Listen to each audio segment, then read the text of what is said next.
আমার নাম হচ্ছে আবিদা সুলতানা। আবিদা সুলতানা, বয়স কত? এখন 27 চলছে। 27 চলছে। আপনার লোকাল অ্যাড্রেস, মানে যে জেলায় আপনার জন্মগ্রহণ হয়েছে? আমার জন্ম হচ্ছে ঢাকাতে মিরপুরে।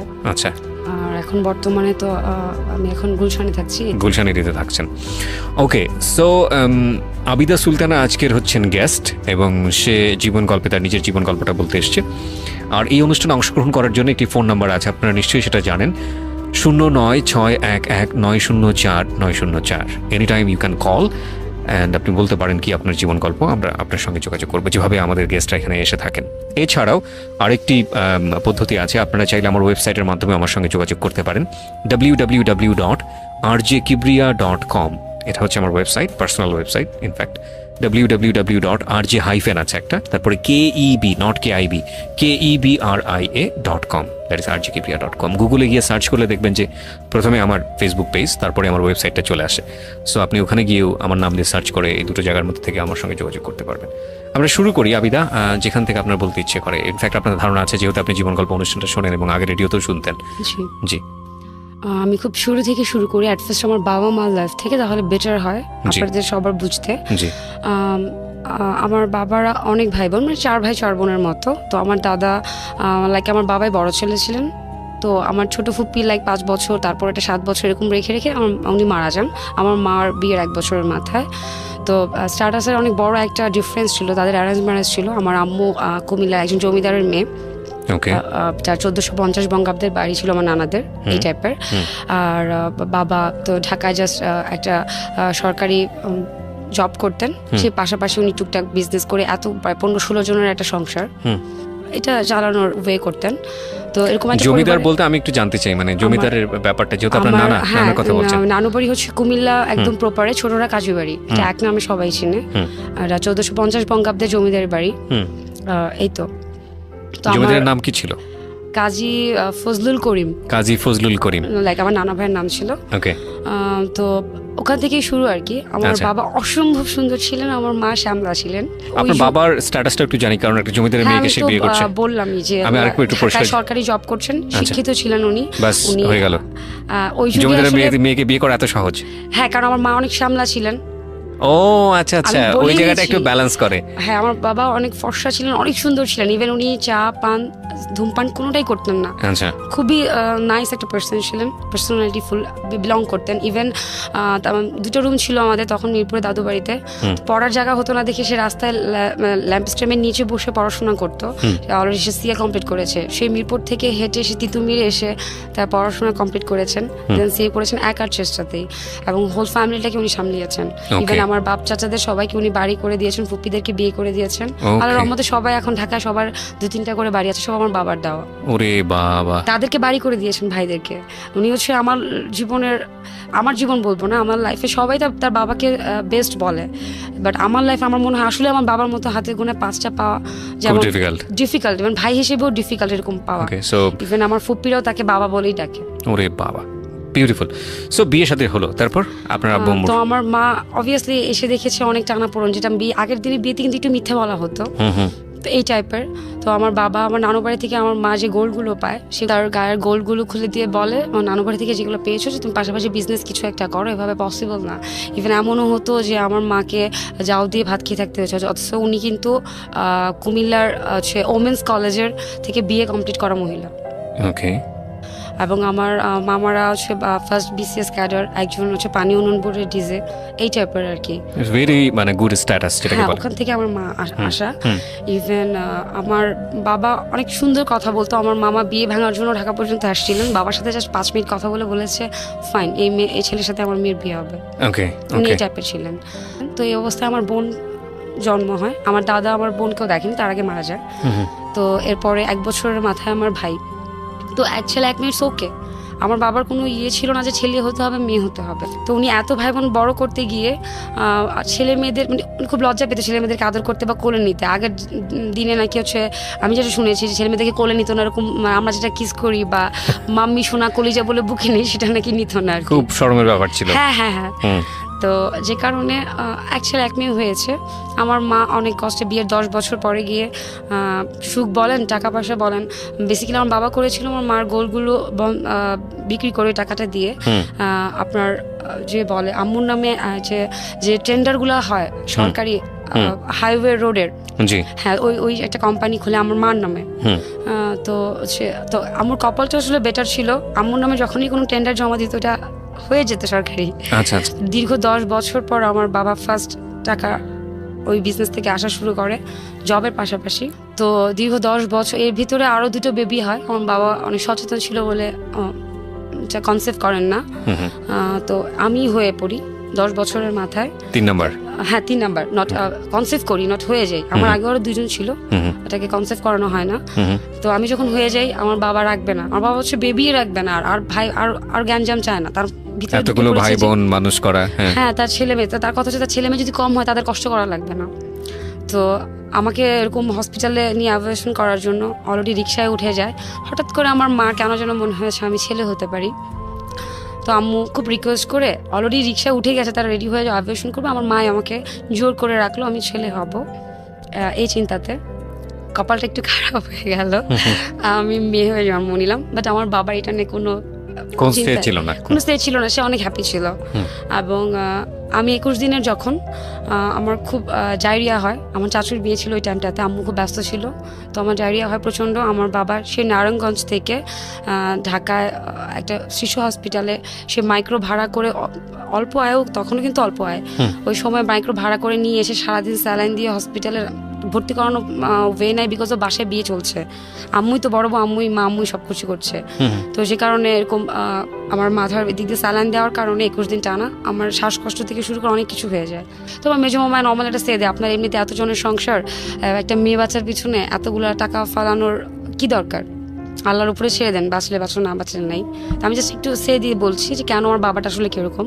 আমার বাবা তখন সে দেয়, এটা আমার 3 নাম্বার কেন, এটা যদি আমার 10 নাম্বার মেয়েও হতো আমি তার জন্য একই কাজই করতাম। ওয়াও একটা পার্সন ছিলেন উনি। তো এই টাইপের আর কি। আমার ভাই বোনরা অনেক শান্ত হয়, তারা হয়তো বা অনেক পরিবারের মধ্যে বড় হওয়াতে খুবই শান্ত। ইভেন আমার বোন কখনো তার ক্লাস 9 পর্যন্ত কোনো ফ্রেন্ড হয়নি, সে কোনোদিন বাসার বাইরে যেত না, ছাদে যেত না, এই টাইপের। আর আমার ভাইও কলেজ লাইফ পর্যন্ত শান্তই, ওকে এই টাইপের।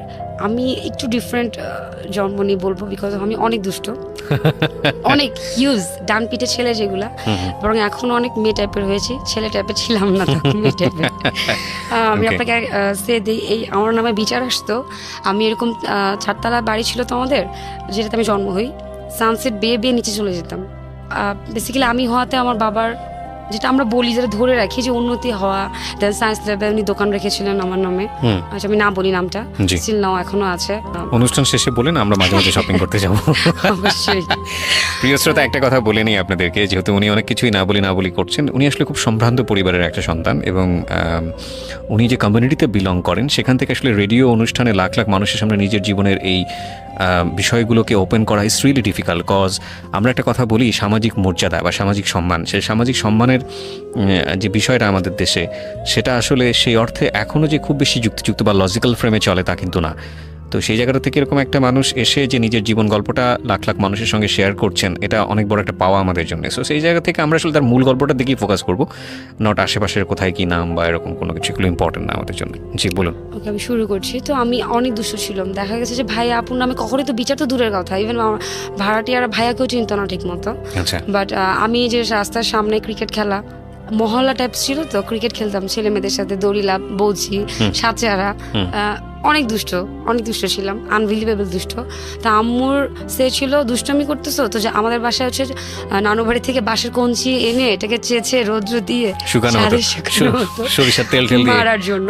আর আমি যেহেতু বড় হতে, তো অলরেডি আমাদের বাসায় 2-3টা কাজের মানুষ, আমি কাজের লোকের হাতে বড় হয়েছি, তাদের হাতে খাওয়া থেকে শুরু করে এভরিথিং। আম্মু রান্না বান্না করে নামাজ পড়ে একটু ব্যস্ত থাকতো। নট আমার আম্মু যে হাই সোসাইটির বলে সে একটু অনেক হাই ক্লাস মেনটেন করে, সেরকম কিছু না, খুব সাধারণ ছিলেন উনি। 5 ওয়াক্ত স্টিল নাও এখনও 5 ওয়াক্ত নামাজ, রোজা, সাপ্তাহিক রোজা থেকে শুরু করে একটু কনজারভেটিভ মাইন্ডেড ছিলেন উনি। তো যেখান থেকে হচ্ছে ছেলেদের সাথে কথা বলা মানে প্রেম। ওই সময় আমি ওই সময় 90s এর বাবা মার কথা বলছি। রাইট আর আমার তো আমি হচ্ছে মণিপুর স্কুলে পড়তাম, যা তখন কিন্তু মণিপুর স্কুলে একটাই শাখা ছিল।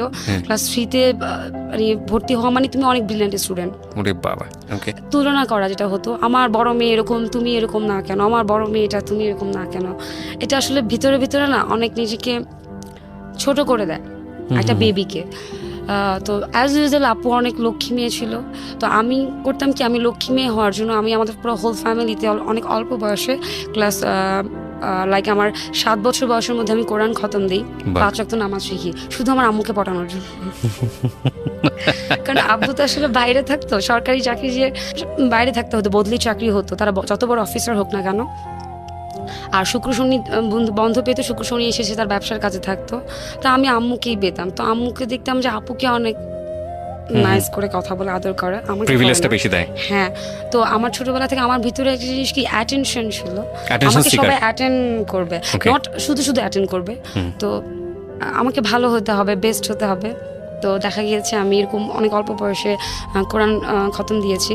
তো আমার বাবা হোল এলাকায় সবার বাসায় বাসায় জিলাপি বিতরণ করে যে আমার এই মেয়ে কোরআন খতম দিয়েছে। তো আমি মহা খুশি। আমাদের এলাকায় স্টিলও এখনো আমি অনেক বিখ্যাত, সবাই আমাকে চিনে, আপু ভাইকে এখনো কেউ চিনে না দাদু বাড়িতে। যেটা আসলে মেন ফোকাস আমি এখন দিব, হরমোনের কারণ ঘটিত হোক, যে কারণে হোক, আমি খুব দ্রুত একটু বড় হয়ে যাই। আচ্ছা, লাইক আমি ক্লাস 3-4-এ আমাকে মনে হয় আমি ক্লাস 7-8-এ পড়ি, এই টাইপের। তো আশেপাশ থেকে এরকম কথা আসে, এত বড় মেয়েকে নিচে খেলতে দেয়, নিচে খেলতে দেয়। আম্মু অনেক পিছনের কথাগুলো কান দিত, শুনতো। একটা আছে যে আপনি শুনে এসে আপনার সন্তানদেরকে জিজ্ঞেস করবেন যে আপনি কি কাজটা করেছেন, এরকম কোনো অপশন ছিল না। শুনে এসে ব্যাথ হাতে মারতে থাকবে, এটা করেছিস, নাহলে তোর নামে কেন বিচার আসতো, এটা করেছিস। আমি এটা আবার ফ্যামিলি বিলং করি। তো হঠাৎ করে আমার কিছু বোঝার আগে আমাকে খেলতে দেওয়া নিষেধ করে দিল। তো কেন? আমার সব কিছুতে হচ্ছে আপনি আমাকে আগে স্যাটিসফাই করবেন। আমার যদি মনে হয় যে হ্যাঁ কাজটা রাইট, তাহলে আমি এটা ছেড়ে দেবো। সেখান থেকে আসলে আমার একটু আমার ভিতরে অনেক বড় একটা এফেক্ট কাজ করে। সবচেয়ে বেশি মায়ের আমি খেতাম বাসার ভিতরে। তো আপু ভাইরা খেত না। একটা যেটা হচ্ছে কথায় কথায় যে বড় বোনের মতো হওনি, বড় বোনের মতো হওনি। আবার আপু ভাইয়া যে 1 বছরের ছোট বড়, তাদের মধ্যে যে খুব ফ্রেন্ডশিপ তাও কিন্তু না। আপু আসলে একটু ডিফারেন্ট, স্টিল নাও এখনও ডিফারেন্ট। কি বলবো, সে কারো আপন কাজিনদের সাথে সে কথা বলতে পারে না, দেখলে দৌড় দিয়ে চলে যায়, এই টাইপের। আর আমরা তো বললামই আগে যে আমরা ক্রিকেট খেলেছি, আমার ভাইয়ের বন্ধুদের সাথে আমি ক্রিকেট খেলেছি, ফুটবল খেলেছি, ছেলেদের সাথে পুরোটাই মানে কি বলা যেতে পারে উল্টো হয়ে গেছে। যে কারণে আম্মু আসলে কিভাবে ম্যানেজ করতে হবে ওটাও বুঝতো না হয়তো বা। তো এরকম তো আমাকে যখন আটকে রাখা হতো, আমি কি করবো, ঠিক আছে আমার জন্য আইন পাস করা হলো, তুমি ছাদে খেলতে পারবা, ছাদে যাবা। লোনলি ফিল করা, জানলা দিয়ে দেখতাম যে আমার ফ্রেন্ডরা সবাই খেলছে, আমি কেন খেলতে পারছি না। এটা তো আসলে আমাকে বোঝাতে হবে যে আমি বড় হয়েছি, কেন বড় হয়েছি, শারীরিক কারণে। এগুলো আসলে ওই সময়কার বাবা মা বোঝাতো না, শেয়ারই করতো না। এখনো বাবা মা কিন্তু এটা বোঝায় না। হ্যাঁ, এই জিনিসগুলো অনেক লজ্জার মনে করে, লোনলি ফিল করা। তো আমি এরকম বাউন্ডারিতে বসে পা ঝুলায় রাখতাম, তো যাতে আমাকে কেউ খুঁজে না পায়। আমি সানসেটে বসে পা ঝুলায় রাখতাম, যাতে ছাদ উঠে দেখবে কেউ নাই, বাট আসলে আমি সানসেটে বসা। তো এগুলো বাইরে থেকে না বিচার আসতো। তো আম্মু এসে কেন করলাম এটা ফ্যাক্ট না, তুই এটা করেছিস বলে মায়ের। এখন যে ভাড়াটি আমার নামে বিচার দিয়েছে, তখন ময়লা, নতুন নতুন আইন হয়েছে, ময়লা নিয়ে যাবে বাসা থেকে এসে বাঁশি বাজিয়ে। তো সবাই তো ময়লা বাইরে রাখতো, আমি ভাড়াটিয়াদের দরজার সামনে তাদের ময়লাগুলো ঢেলে দিয়ে চলে আসতাম। ওকে, বুঝতেই পারছেন যে উনি কতটা দুষ্টু ছিল। এবং যেটা হয় যে ফ্যামিলিতে যে বাচ্চাটা বাবা মায়ের কথা শুনে তাদেরকে ধরা হয় সুবোধ, ভালো, তাদেরকে নিয়ে বাবা মা খুব প্রাউড ফিল করে। আর 2-1টা যদি এরকম থাকে তাহলে মানে পুরো মহল্লা জেনে যাবে, এটাই স্বাভাবিক। ইভেন আম্মু কারো কাছে গল্প করছে, কেউ জানেও না আমার সম্বন্ধে। আমার বড় মেয়ে অনেক ভালো, আমার ছোট মেয়ে তো এই খারাপ চঞ্চল। যেটা আমি সাইড থেকে শুনে আমার খারাপ লাগতো যে এই লোকটা বা এই আন্টিটা তো আমাকে চিনে না, একটা ব্যাড ইয়ে পেয়ে যাচ্ছে। হ্যাঁ, তো এটা ছোটবেলা থেকে আমি এরকম শুনে আসতাম। তো এটা আমার ভিতরে আমাকে অনেক একা করে ফেলতো ভিতরে ভিতরে। তো এভাবে চলছে। দেন ছাদে ওঠাও বন্ধ এক সময় আমার, বিকজ অফ থাকে না মহল্লার কিছু ছেলে পেলে। আমি তো ভাই মেন্টালি বড় হইনি, তো তারা শীষ দিচ্ছে, বাসার সামনে দিয়ে যেতে গিয়ে শীষ দিচ্ছে। তো কেউ ওই সময় কিন্তু আশেপাশের লোকগুলো আমরা বলতাম BBC CNN আন্টিদেরকে, এগুলাকে। তো এই তো ভাবি আপনার বাসার সামনে দিয়ে দোতলা তাকায় তাকায় ছেলেরা কেন শীষ বাজাবে। আমি ছিলাম না ছিলাম জানলার সামনে, আমার দোষ। আম্মু এসে আবার মার।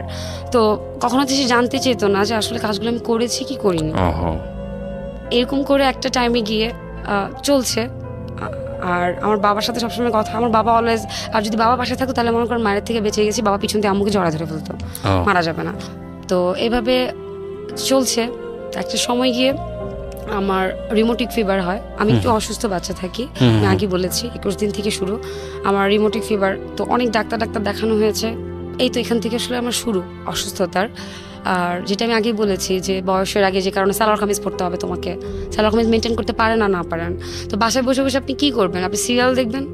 ওই বয়সে কি তখন কিন্তু মাত্র স্টার প্লাস অনেক জনপ্রিয় হচ্ছিল, কাসোটি জিন্দিগি কি টাইপের সিরিয়ালগুলো। তো আমি সিরিয়াল দেখতাম, হিন্দি গান দেখতাম।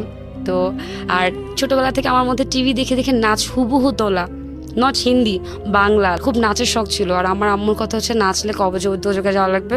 আমরা কিন্তু কেউ হুজুর ফ্যামিলি না, শুধুই আমার মা কনজারভেটিভ ছিলেন। তো এই টাইপের এভাবে চলছিল।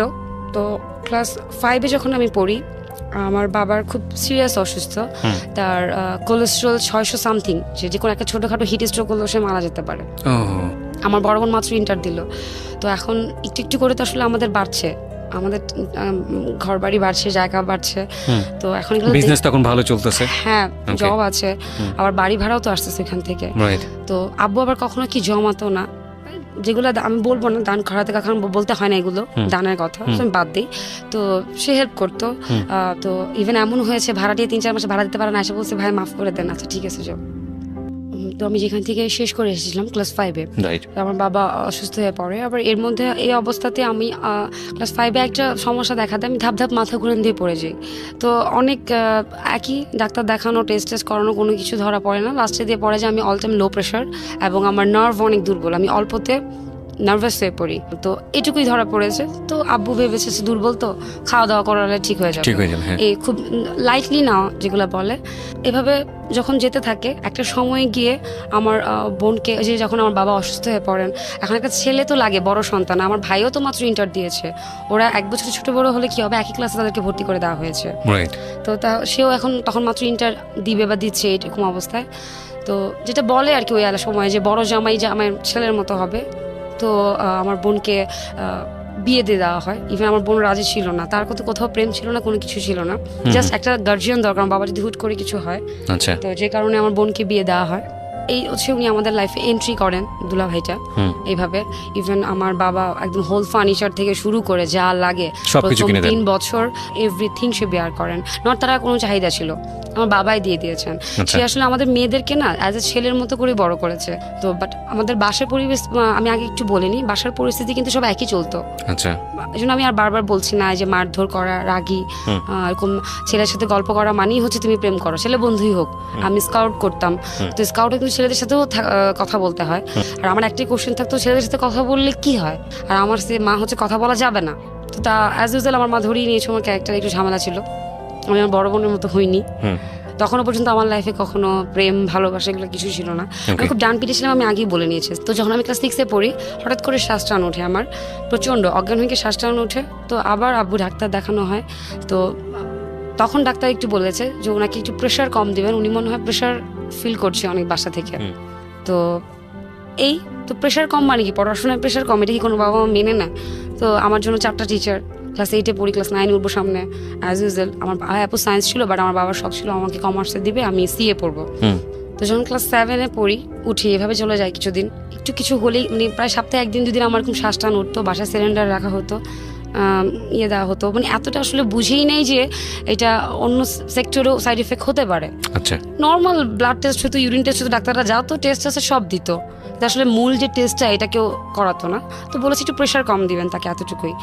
অলরেডি আমরা তখন, আমি যখন জাপুর বিয়ের পরে ক্লাস 6-এ, আমি তখন অলরেডি মিরপুর থেকে গুলশান শিফট করি।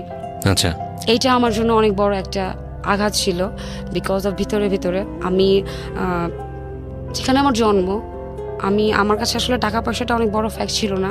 ছোট একটা ফ্ল্যাট ছিল, ছোট বাসা ছিল। তো একই বিল্ডিংয়ে চাচা ফুপিরা থাকতাম, এই সারাদিন দৌড়াদৌড়ি, দরজা লাগানোর দরকার হতো না। তো যখন গুলশানে আসি, তো আমার খুব দুঃখ ছিল মিরপুরে আমার একটা বেডরুম নাই কেন, আমার একটা পার্সোনাল বাথরুম নাই কেন। কারণ আপু যখনই শ্বশুরবাড়ি থেকে বেড়াতে আসতো, আমাকে আমার বেডরুম থেকে বের করে দেওয়া হতো, এটা অনেক দুঃখের ছিল। তো গুলশানে আমাদের ফ্ল্যাটটা হচ্ছে 3500 স্কোয়ার ফিট, আপনি মেবি বুঝতে পারছেন, বিশাল বড়। 3500 স্কোয়ার ফিট আর ওইটা গুলশানের ছিল ফ্ল্যাট, 2 বেডরুমের একটা ছোট্ট বাসা। মানে ওকে 2 বেডরুমের বাসাটা কোথায়, মানে মিরপুরে? এটা মিরপুরে, যেখানে আমার জন্ম ছিল, আমার দাদু বাড়িটা। সো 3500 স্কোয়ার ফ্ল্যাটে যখন আপনারা আসলেন তখন তো এটা একটা সমুদ্র সেই তুলনায়। হ্যাঁ, এবং শুধু তা না, এই ফ্ল্যাটটার যে মাস্টার বেড বলা হয়, ড্রেসিং রুম কম সহকারে যে রুমটা, মাস্টার বেড আমার বাবা আমাকে গিফট করে, ইভেন 5 পার্টের আলমারি সহ। আর সেকেন্ড বেডরুমটা তারা নেয়, থার্ড বেডরুমটা আমার ভাইকে দেওয়া হয়।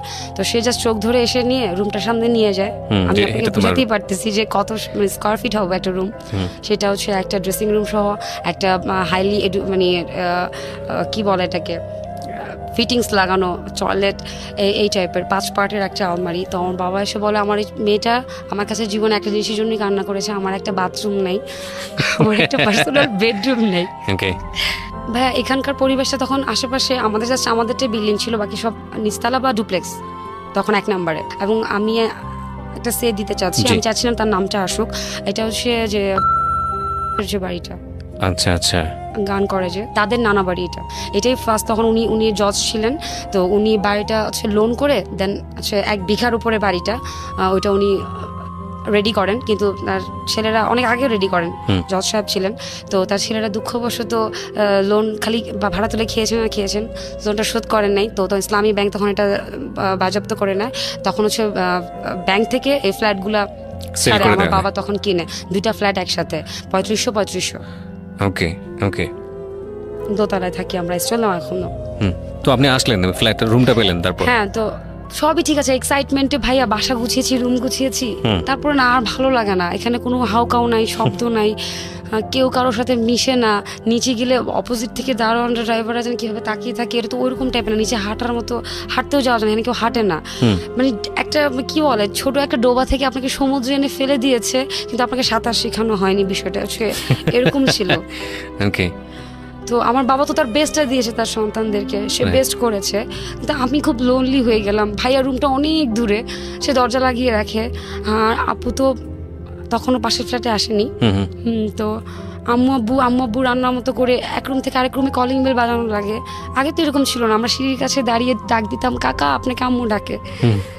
ওইটা মজার ছিল, 2 ইউনিটের বাড়ি ছিল, অনেক মজার ছিল। আমি যে তখনও লোনলি হয়ে গেছি আমি না বুঝিনি। তো ক্লাস শেষ করে বাসায় আসতাম রাতে 9:30 10টায়, এসে একটু ফ্রেশ হয়ে 10টা 11টার দিকে আবার 11টার দিকে পড়তে বসতাম, রাতে 1:30 2টা পর্যন্ত পড়ে ঘুমাতাম। লাইফ একটা মেশিন হয়ে গিয়েছে ফর দূরত্বর কারণে। গাড়ি তো আগে থেকেই ছিল মিরপুরে, বাট পুরো গাড়িটাই আমাকে দিতে হলো পার্সোনালি, যেহেতু আসা যাওয়ায় মিরপুর টু গুলশান সবই ঠিক আছে, বাট আমার ভালো লাগে না। আমার কাজিনরা কেউ বিকাল হলে সবাই চলে আসতো, চাচু ফুপিরা সবাই চা বানানো হতো 10 কাপ 12 কাপ, হই হুল্লোড়, ওইগুলো নাই। তারা আর এত দূর আসতে পারে না, স্বাভাবিক। আর এখানে জোরে কথা বলা যায় না, এটা হচ্ছে কি বলে স্ট্যাটাস। দেন হচ্ছে এটা খেয়াল করবেন, এটা this is a very very important. আমরা নগর জীবনে এরকম স্ট্যাটাস সবাই ফেস করি।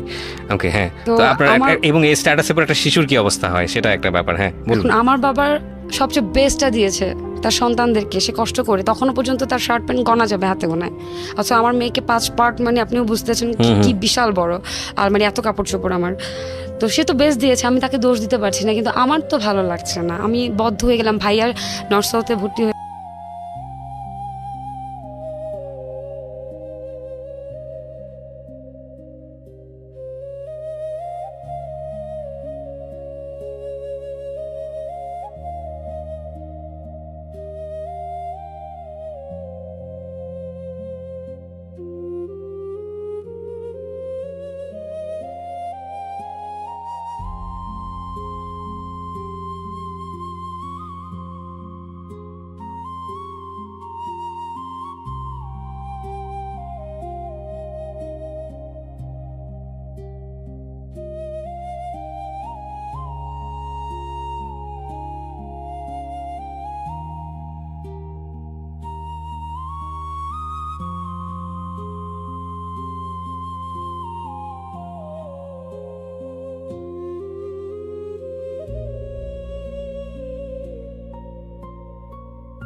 ওই হুল্লোর কান্নাকাটি নাকি লাগলো, আমি তো বলতে পারি না কিছু, আমি কোনো সেন্স আমার কাজ করছে না।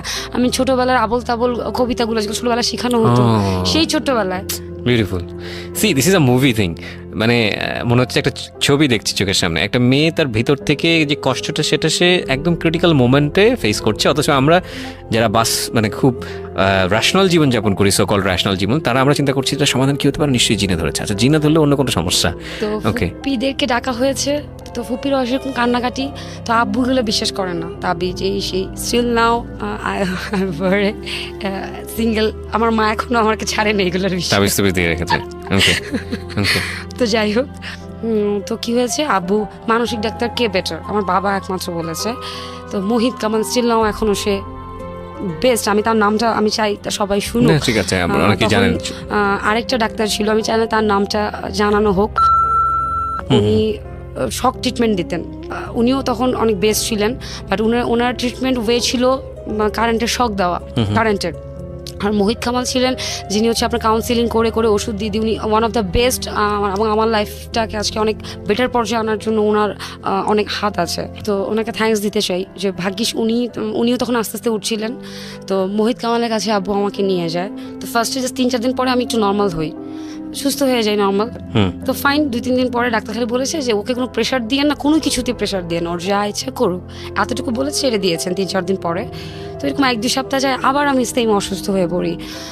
তো পড়াশোনা একটা ব্যাঘাত ঘটছিল, কিন্তু অনেক বড় একটা, এইভাবে চলতে থাকলো। আবার অসুস্থ হয়ে গেলাম, আবার ডাক্তারের কাছে নিয়ে গেলো। তো দেন ডাক্তার এবার টেস্ট থেকে শুরু করে যা ছিল সব করালো। আমার যে খালাটা আমাকে বড় করেছেন, কাজের লোক, রাহেলা খালা, উনি প্রায় 16-17 বছর আমাদের কাছে কাজ করেছেন, উনি এভরিথিং করেছেন। এবং আমি আমার মায়ের পরে সেকেন্ড স্থান আমি ওনাকে দিই। ঘৃণা ছাড়া উনি আমার টয়লেট থেকে শুরু করে এভরিথিং পরিষ্কার করেছেন। তো দেন আমার অসুখটার নাম একটা বের করেন, সেটা হচ্ছে মাল্টিপার্সোনাল ডিজিজ। মাল্টিপার্সোনাল ডিসঅর্ডার যেটাকে বলে। হ্যাঁ, সেকেন্ড, তখন আবার ওই রোগটা এত কেউ জানতো না, বুঝতো না। এবং পাশাপাশি কিন্তু আমার দরবেশ হুজুর সব চিকিৎসা চলতে থাকে। বুঝতে পেরেছি। আমার বাবা ওইটা চালায়, আমার মা এটা চালায়, যেদিক দিয়ে সুস্থ হই, যেটা হয় এই টাইপের। ইভেন দুধ দিয়ে গোসল করানো, 100 কেজি দুধ। এই অসুখটার কথা আমি অনেক শুনেছি, বাট আমি কখনো এই ধরনের মানে ডিরেক্টলি ধরনের পেশেন্টের সঙ্গে আমার কখনো কথা বলা হয়নি। যেটা হয় যে মাল্টি পার্সোনালিটি ডিসঅর্ডার মানে একজন মানুষ এত বেশি এক্স্যাক্টলি বিলং করে, এবং সে বিলং করাটা দেখা যাবে যে সে এমন হতে পারে যে আমার লিসনারদের জন্য একটু বোঝার জন্য একটু ইন্টারাপ্ট করছি আপনাকে, যে যেই মানুষটা যে মানুষটা সে হতে চায়, কিংবা মারাত্মক রকমের স্ট্রেসে থাকলে সে যেভাবে প্রতিবাদটা করতে চায়, নর্মাল লাইফে থাকলে সে প্রতিবাদটা করতে পারে না, কিন্তু ওই ডিসঅর্ডারটা বা মানে ওই কনভার্সনটা তখন তাকে ওই জিনিসটাতে হেল্প করে। সুতরাং আমাদের গ্রামে গঞ্জে অনেক জায়গাতেই দেখবেন, বিশেষ করে এই ধরনের এটা মেয়েদের মধ্যে বেশি দেখা যায়, কারণ তারা অনেক বেশি চাপে থাকে। সো এটাকে উনি যেটা বলছেন মাল্টি পার্সোনালিটি ডিসঅর্ডার, এটার আরও একটা টার্ম আছে যেটাকে বলা হয় কনভার্সন ডিসঅর্ডার। মানে একজন মানুষ অন্য একটা রূপে কনভার্ট হয়ে তখন ওই মানুষের মতো আচরণ করা শুরু করে, যেটা আমরা গ্রামে গঞ্জে জিনভূতের আসর বলে অনেক সময় মনে করি। রাইট। তো আমরা এমনিতেই যে কিন্তু আমি নর্মাল থাকতাম, তো হঠাৎ অসুস্থ হয়ে পড়তাম ওই টাইপের। বেসিক্যালি আমার ভিতরে একটা বাচ্চা সুলভ ওই বিষয়টা আসলে রয়ে যায়। তখন উনি বলেন যে 10 লাখে এরকম একজনকে পাওয়া যায়, তো ওকে কোনো প্রকার কোনো কিছুর জন্য কখনো না করবে না। ছোটবেলা থেকে যে আম্মু যে মারতো, আপুর সাথে তুলনা করতো, আমার নিজেকে ছোট ভাবতাম। তো এই আদরের অভাব, আমাকে মনে হতো আমাকে আম্মু আদর করে না, আমাকে কেউ আদর করে না, এই বিষয়গুলো আমার ভিতরে রয়ে গিয়েছিল। অতিরিক্ত শাসন, আসলে আমাদের সন্তান আমরা দুই রকম হব, এটাই কিন্তু স্বাভাবিক। বাট আমরা বাবা মারা করি কি, একই রাস্তায় সবাইকে ট্রিট করি। তো আমার গল্পের এটা একটা দিক ছিল যেটা আমি আসলে বলতে চাচ্ছিলাম, যে কারণে আজকে আমি এই রোগে আক্রান্ত হয়েছিলাম। তারপর যেহেতু রোগটা সিগনিফাই করতে পারলো যে আসলে কি প্রবলেম, তো ডাক্তারের নিষেধ অনুযায়ী সম্পূর্ণ পড়াশোনা স্টপ করে দেওয়া হলো।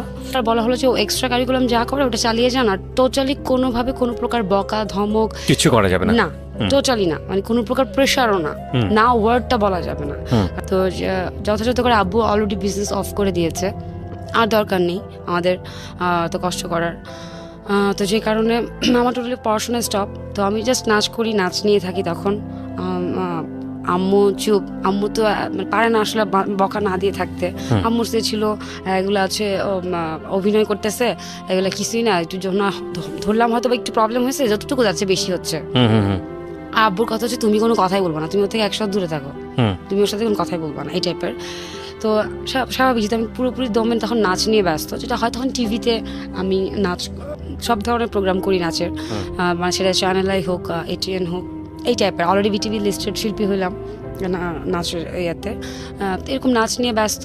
তো আমি আর ওই চ্যানেলটার এখন আপাতত নাম নিতে চাচ্ছি না। তো অলরেডি আমি এখন জাস্ট চ্যানেলটার নাম নিই, পার্সনটার নাম না নিই, কারণ ওই চ্যানেলটা এখন নাই। এনটিভিতে একটা নাচের প্রোগ্রাম হয়, তো একটা ঈদের প্রোগ্রামে নাচে আসিফের একটা গানে নাচের জন্য আমাদেরকে ডাকা হয়। তো শুটিং হবে, তো শুটিংটা হয় আসলে সাভারেরও ওই সাইডে, প্লেসটার নাম আসলে আমার এখন এই মোমেন্টে মনে নেই। তো আমরা পুরো নাচের দল যাই। তো নাচের শুটিংয়ে বর্তমানে উনিও আরেকটা চ্যানেলে এখন অনেক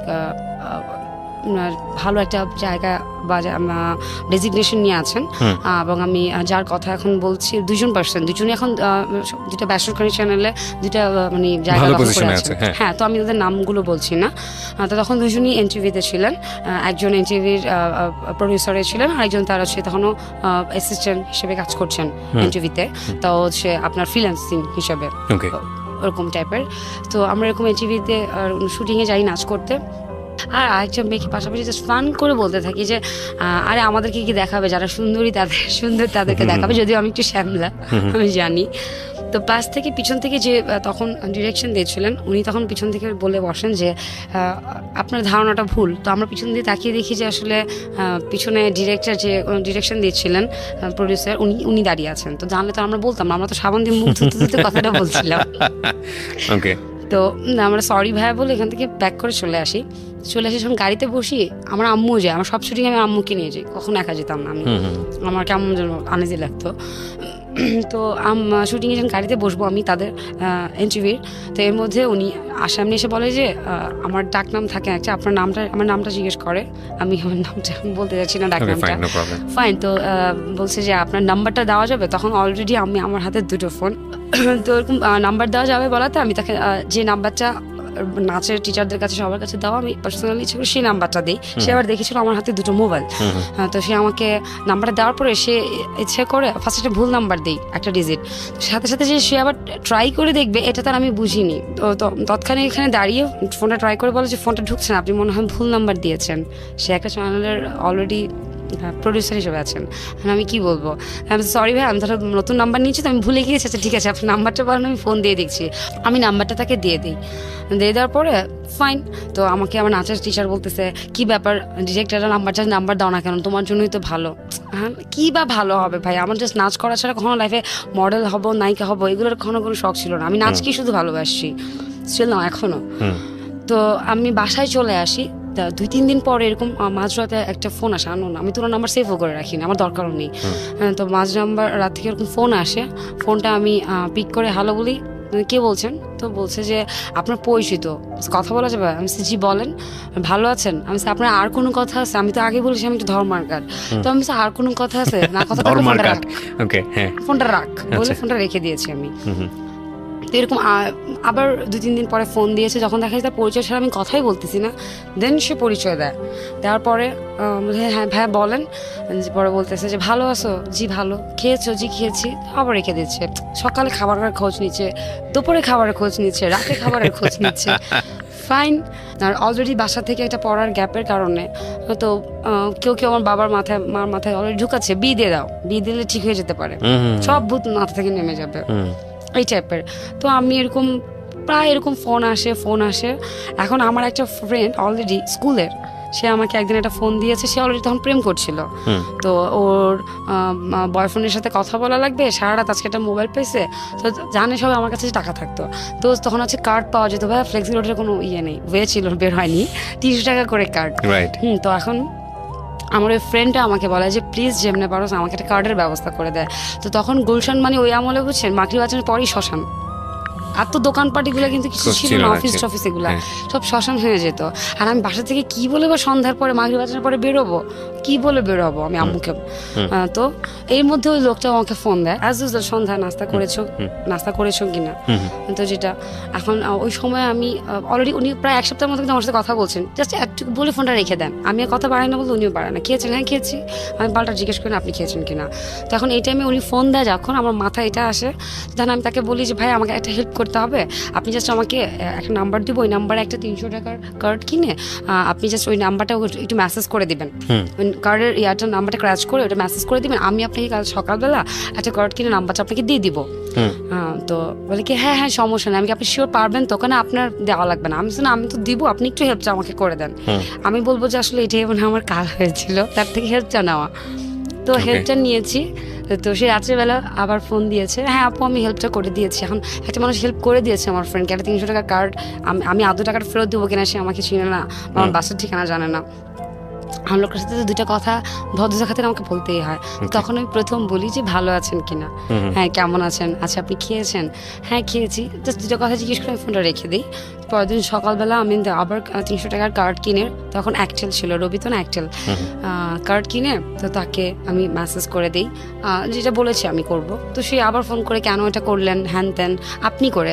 আর যেটা হয় কি আসলে যারা এই টাইপের চ্যানেলগুলোতে এই টাইপের পজিশনগুলোতে আছেন, আমি এক ধরনের কথা বলবো জাস্ট চ্যানেল না বা ফ্রিল্যান্সিং না, যারা আসলে ডিরেক্টর বলেন সৃষ্টিশীল মানুষ যারা সৃষ্টি করে, তাদের কথা বলার ধরন, ওরা আবার থিয়েটার করা, তাদের কথা বলার ধরন থেকে শুরু করে আপনি জাস্ট শুনতেই থাকবে তাদের বচনভঙ্গি, তাদের কথা বলার স্টাইল, আপনাকে সম্মান দেওয়ার স্টাইল, আপনি স্ট্যান্ডার্ড হয়ে যাবেন। ভালো লাগে কথা বলছি এই ঠিক এই সময় কপালটা পড়ে আসে ডিজিজ আসে, 1 মিনিট কথা বললে সারা রাত ফ্রি।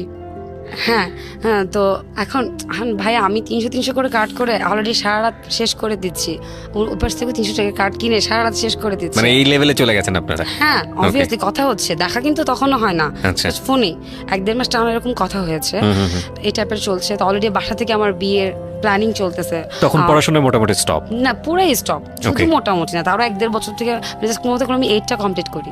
ও ওকে ওকে। তো এরকম কথা বলতে বলতে বাসা থেকে বিয়েও আসতেছে, দেখা তো করতে হবে একদিন, এরকমটা 2 মাস 1.5 মাস কথা বলেছি ফোনে, যেটা আসলে হয় আর কি।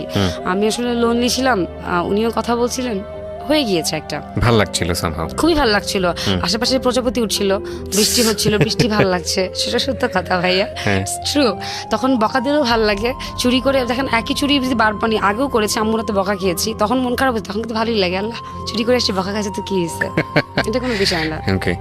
তো ফাইন, তো দেখা করব, কোথায় দেখা করব, তার অফিসের নিচে আমাকে ডাকায়। তো আমি যাওয়ার পরে আমাকে উপরে নিয়ে যাওয়া হয়, অফিস রুমে বসে আমি জাস্ট 10 মিনিট কথা বলে চলে আসি। তখন এটা তো দেখা করা হয় না, এখন তার সাথে একদিন দেখা করতে হবে। তো কোথায় যাব, আর আমি খুব ছোটোবেলায় মিরপুর বেড়িবাঁধের দিকে, তখন বটতলা যে বলে, আমরা এখানে খুব খেলতে যেতাম, স্কুল ফাঁকি দিয়ে চলে যেতাম বান্ধবীরা সব মিলে। তো আমি ঠিক আছে ওখানে আসেন, তখন ওই জায়গাটা এতটা খারাপ হয়নি বা এত রেস্টুরেন্ট টাইপের জিনিসগুলো হয়নি।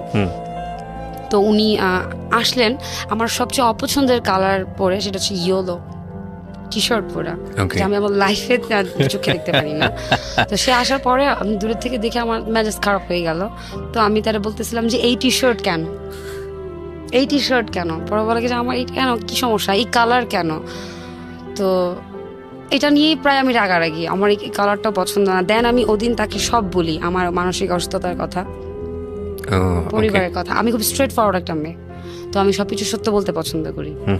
তো যে কারণে হচ্ছে আজকে এখানে আমি, যদিও আমি বলছি যে হ্যাঁ নামগুলো বলা যাবে না, তারপরও এটা এখানে আসতে অনেক সাহস লেগেছে। অফকোর্স ডেফিনেটলি, আমি সেটা প্রথমেই বলছিলাম যে আপনার মতো ফ্যামিলির জায়গাটা থেকে এই জায়গাটা এসে এত কিছু বলা, যেখানে অনেক মানুষের মান সম্মানে টানাটানি হয়ে যেতে পারে, সো ভেরি হাই লেভেল, তো সেই জায়গাটা থেকে আপনি লাখ লাখ মানুষকে জানাচ্ছেন, of course it's a bravery work. হচ্ছে এই আমার আম্মুর থেকে জাস্ট 1 ঘন্টার কথা বলে আমি বের হই, তো 1 ঘন্টার জায়গায় 2 ঘন্টা হয়ে যায়।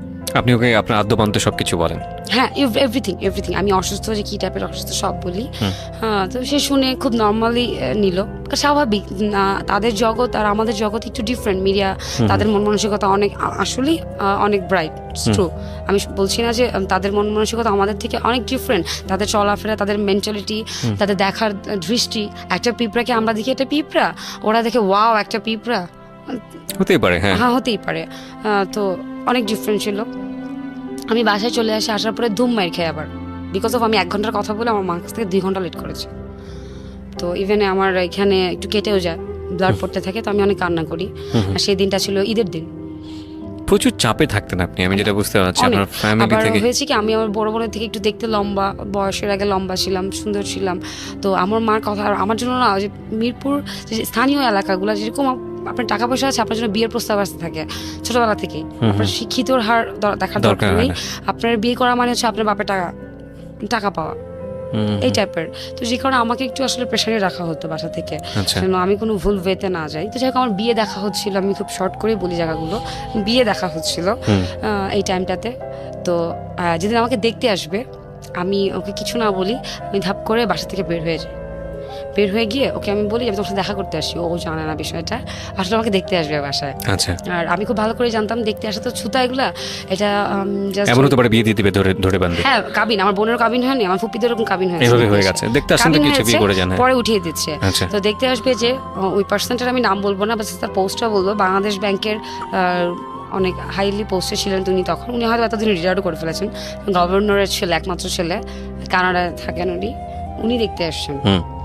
আমি আগেই বলেছি ভাইয়া যে এগুলা দেখা মানে কি, তো বিয়ে তো দিবে, দেখতে ছেলে যে আমারই।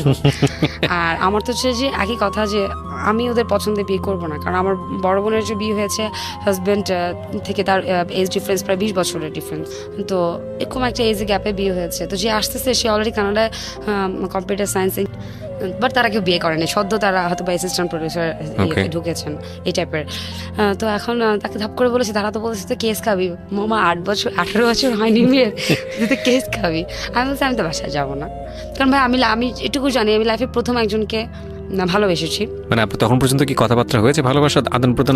হ্যাঁ, হয়ে গেছে। তারপরে দেখা করতে গেলাম ইউলো টি শার্ট, ওকে, অলরেডি ফোনেই চলছে, ফোনে মানে লাভ রিলেশনশিপ হয়ে গেছে দুজনের, সব এভরিথিং। জাস্ট ওই যে আমি শুটিং করেছি একদিন, একটু দেখা হয়েছে, এই তো তখন তার ওইভাবে দেখিনি, ওকে, ডিরেক্টর প্রডিউসার আমার কি। তো এখন সে কোথায় যাবে অলরেডি। এই কথা বলতে বলতে আর একটা সিম্পিথি আসলে কাজ করে, সেটা হচ্ছে যে ওর মা মারা যায় তার আমার এই ঘটনার মধ্যে 41 দিন আগে। ওকে, মানে আপনার এই বাড়ি থেকে বের হয়ে যাওয়ার 41 দিন আগে? হ্যাঁ, তার মা মারা যায়, সে মাত্র সদ্য তার আগের দিন তার বাড়ি থেকে বাসায় আসে, ঢাকায় আসে, মানে 40 করে, যেটা আমাদের কালচারে আছে আর কি। হ্যাঁ, ওকে। তো তখন খুব কান্নাকাটি হয়, তখন একটু বেশি ফোনে কথা, তখন তো শুধু সারা রাত না, দিন রাত 24 ঘন্টায় ফোনে কথা হচ্ছে আমাদের। তো এখন কোথায় যাবে? তো তারপরে সে তার একটা ফ্রেন্ডের, অলরেডি ফ্রেন্ডের বিয়ে হয়ে গেছে, অবভিয়াসলি তারা একটা সিনিয়র পর্যায়ে তারা। তো ওই বাসায় আমাকে নিয়ে গিয়ে রাখে এক রাত। অলরেডি আমার সব ফোন তো আমি বাসায় রেখে আসছি, দুটা ফোনই, কারণ আমি জানি যে আমি আজকে যদি ফিরে আমাকে বিয়ে দিয়ে দিবে, এখন কোন আঙ্কেলের সাথে বিয়ে দিবে না কোন ভাইয়ের সাথে বিয়ে দিবে সেটা আমি জানি না। ওই লোক যে আমাকে বুঝবে, আসলে আমি এতগুলো বছর ছোটবেলা থেকে শুধু একটা জিনিস খুঁজছিলাম, কেউ আমাকে বুঝুক, এটা হোক আমার মা, হোক আমার বাবা, হোক আমার ভাই বোন, হোক আমার ফ্রেন্ড, আমাকে কেউ বুঝুক। তো আমার কাছে মনে হচ্ছিল সেই পার্সনটা আমাকে বোঝে, কারণ এই প্রথম কেউ আমার এত কাছাকাছি এসে কথা বলছে। তো এক রাত অলরেডি পার হয়ে যায়, আমার বাবা মা কাকে ফোন দিবে, ফোন তো কাছে, অবভিয়াসলি থানায় যেতে পারে না তারা, কারণ ফ্যামিলি স্ট্যাটাস, মান সম্মান, অবস্থা খুবই খারাপ ছিল আমার বাবার। এক রাত যায়, এক রাত আমি আন্টির সাথে ঘুমাই, ওই যে আন্টির বাসায় নিয়ে যাওয়া হয় তার ছেলের সাথে, তার ছেলে অলরেডি ম্যারিড। তো আন্টির সাথে ঘুমাই, পরের দিন হচ্ছে বিয়ে হয়, কাবিন, 1 লাখ টাকা কাবিন করা। দাঁড়ান, মানে বিয়ে হয় মানে বিপুকে আপনি বিয়ে করলেন? হ্যাঁ, ওই আন্টি বিয়ে দেয় পরের দিন। এই বিয়ে ঘটিত বিষয়ে যে আরেকটি কথা বলতে চাচ্ছি, সেটা হচ্ছে যে আমার কাছে মনে হচ্ছিল এরা আমাকে কেউ আদর করে না, ভালোবাসে না, সো এখান থেকে আমি বের হতে পারলেও আছি। Logically you are correct in your position, but বিপুর ক্ষেত্রে কি ছিল? বিপু তো আপনার চেয়ে অনেক বেশি সিনিয়র ছিল, লাইক 17 or 18 years। ও কি এই ধাক্কাটা মেনে নিতে পারছিল যে হঠাৎ করে এরকম একটা বিয়ে করে ফেলতে হবে? Obviously, why not? কেন সে মেনে নিয়েছিল আমি কিছুক্ষণ পরে বললেই বুঝবেন যে আসলে কেন সে মেনে নিয়েছিল। Step by step. আমি তো আমার বোনের বাসায় বেড়াতে যেতাম না, সো আমি আসলে জানি না বিয়ে ওয়ার্ডটার মিনিংটা যে কত বিশাল, একটা মানুষের লাইফ চেঞ্জ হয়ে যেতে পারে। আমার কথা আসলে আমি বাসায় যাবো না, সো বিয়ে ইটস পারফেক্ট। দেন আমার কাজে ডেকে এনে বিয়ে করা হয়। তো এখন বিয়ের পরে কি করব? আমি তাকে তখনও সে দিচ্ছি যে তুমি তোমার মতো যাও, আমি আমার বাসায় যাই। ও বিয়েটা তো আর হবে না, সে ভেঙে গেছে। আমি বাসাকে আব্বুকে বলবো বিয়ে করে ফেলছি, তাতে আমার কোনো ছেলের সাথে আমাকে বিয়ে দিবে না। আপনি চিন্তা করেন, তখন আমার মাথায় বিয়ের জিনিসটা ঢুকছে না। তো আর যেই কথা সেই কাজ, আমি দুপুর সকালবেলা বিয়ে করি, বিকেলে আমি আমার বাসায় চলে যাই, আর ওর বাসায় চলে যায়। হ্যাঁ, কিছুই কিন্তু না এর ভিতরে, কিছুই হয় না। আপনি ওর সম্পর্কে জানতেন? ফ্যামিলি স্ট্যাটাস কি, কোথায় কি আছে না আছে, বিয়ে পর্যন্ত জানতেন? হ্যাঁ, আমি জাস্ট এতটুকু জানতাম যে ওরা 3 ভাই ছিল। ওর বাবা একজন সরকারি চাকরিজীবী ইঞ্জিনিয়ার ছিলেন, তাদের ফরিদপুরে একটা বাড়ি ছিল 3 তলা ফাউন্ডেশন দিয়ে, শিক্ষিত পরিবার ছিল, ইটস ট্রু। এইটুকুই জানতেন? হ্যাঁ ওর মাস্টার্স কমপ্লিট করা, তার 3 ভাই মাস্টার্স কমপ্লিট করে। Okay fine. হ্যাঁ বাট হ্যাঁ তার সংসার চলে, তার টাকা তার বাবা অলরেডি রিটায়ার করেছিল, ওই রিটায়ারমেন্টের টাকা তো অলরেডি বাড়ি করে ফেলেছে তারা। Okay fine. আর কিছু না, তার ঢাকায় কিছু নাই, সে মেসে থাকে, এগুলো আমি জানতাম। তো আলটিমেটলি বাসায় ফেরত গেলাম। ফেরত যাওয়ার পরে আমার বাসায় তো হইচই লেগে গেছে। এখন বাসায় যে আমি ব্যাগ গুছাচ্ছি, কেন আমার কাপড় চোপড় যা আছে আমি নিয়ে যাবো। তো আব্বু আমার হাত ধরে বলছে তুই কোথায় যাবি? তখন আমি বলেছি আব্বু আমি বিয়ে করে ফেলেছি। আব্বু মাথায় হাত দিয়ে, বিয়ে করেছিস মা, আচ্ছা ঠিক আছে এটা কোনো বিষয় না, তুই ছেড়ে দে, কোনো কিছু হবে না, তুই বাসায়। আব্বু না পাগলের মতো করতেছিল, তুই যাইস না। আর আম্মু তো পিছন থেকে কত বাসায় গাড়ি গালাজ করতেছে, এইবার দেখছো তোমার মেয়ের হ্যান ত্যান, আসলে কি তুই বিয়ে করে আসছিস কিনা, না শুধু শুধু রাত থেকে আসছিস, এই টাইপের। তো আমি আব্বু বলছি না আব্বু আমি বিয়ে করে আসি, তো ছেলে কই, তুই ছেলের ডাকা।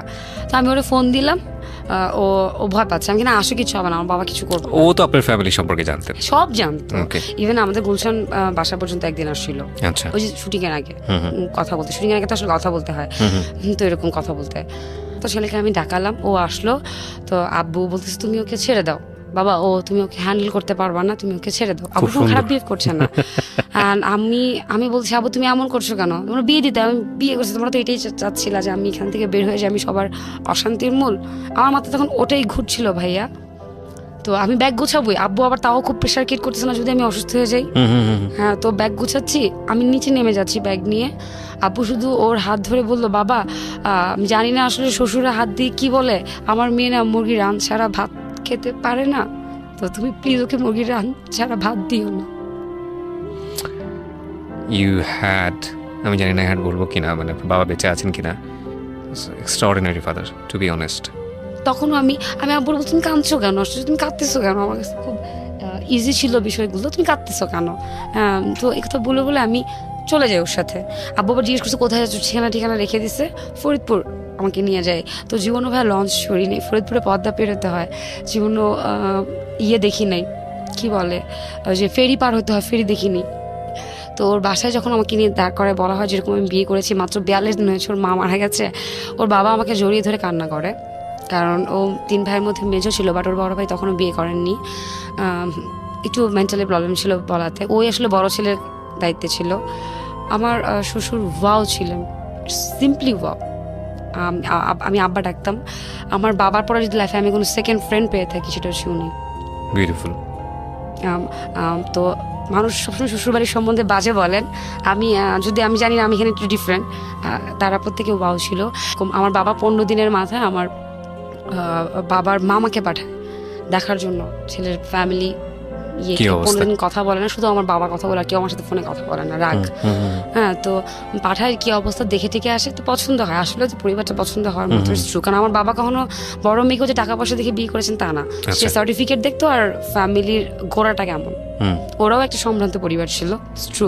দেন হচ্ছে বাসা থেকে বাসায় আমাকে আনানো হয়, ওখান থেকে আব্বু আবার লোক পাঠায়, সব পরিবার খোঁজ খবর নিয়ে পছন্দ হয়েছে আমাকে আনানো হয়।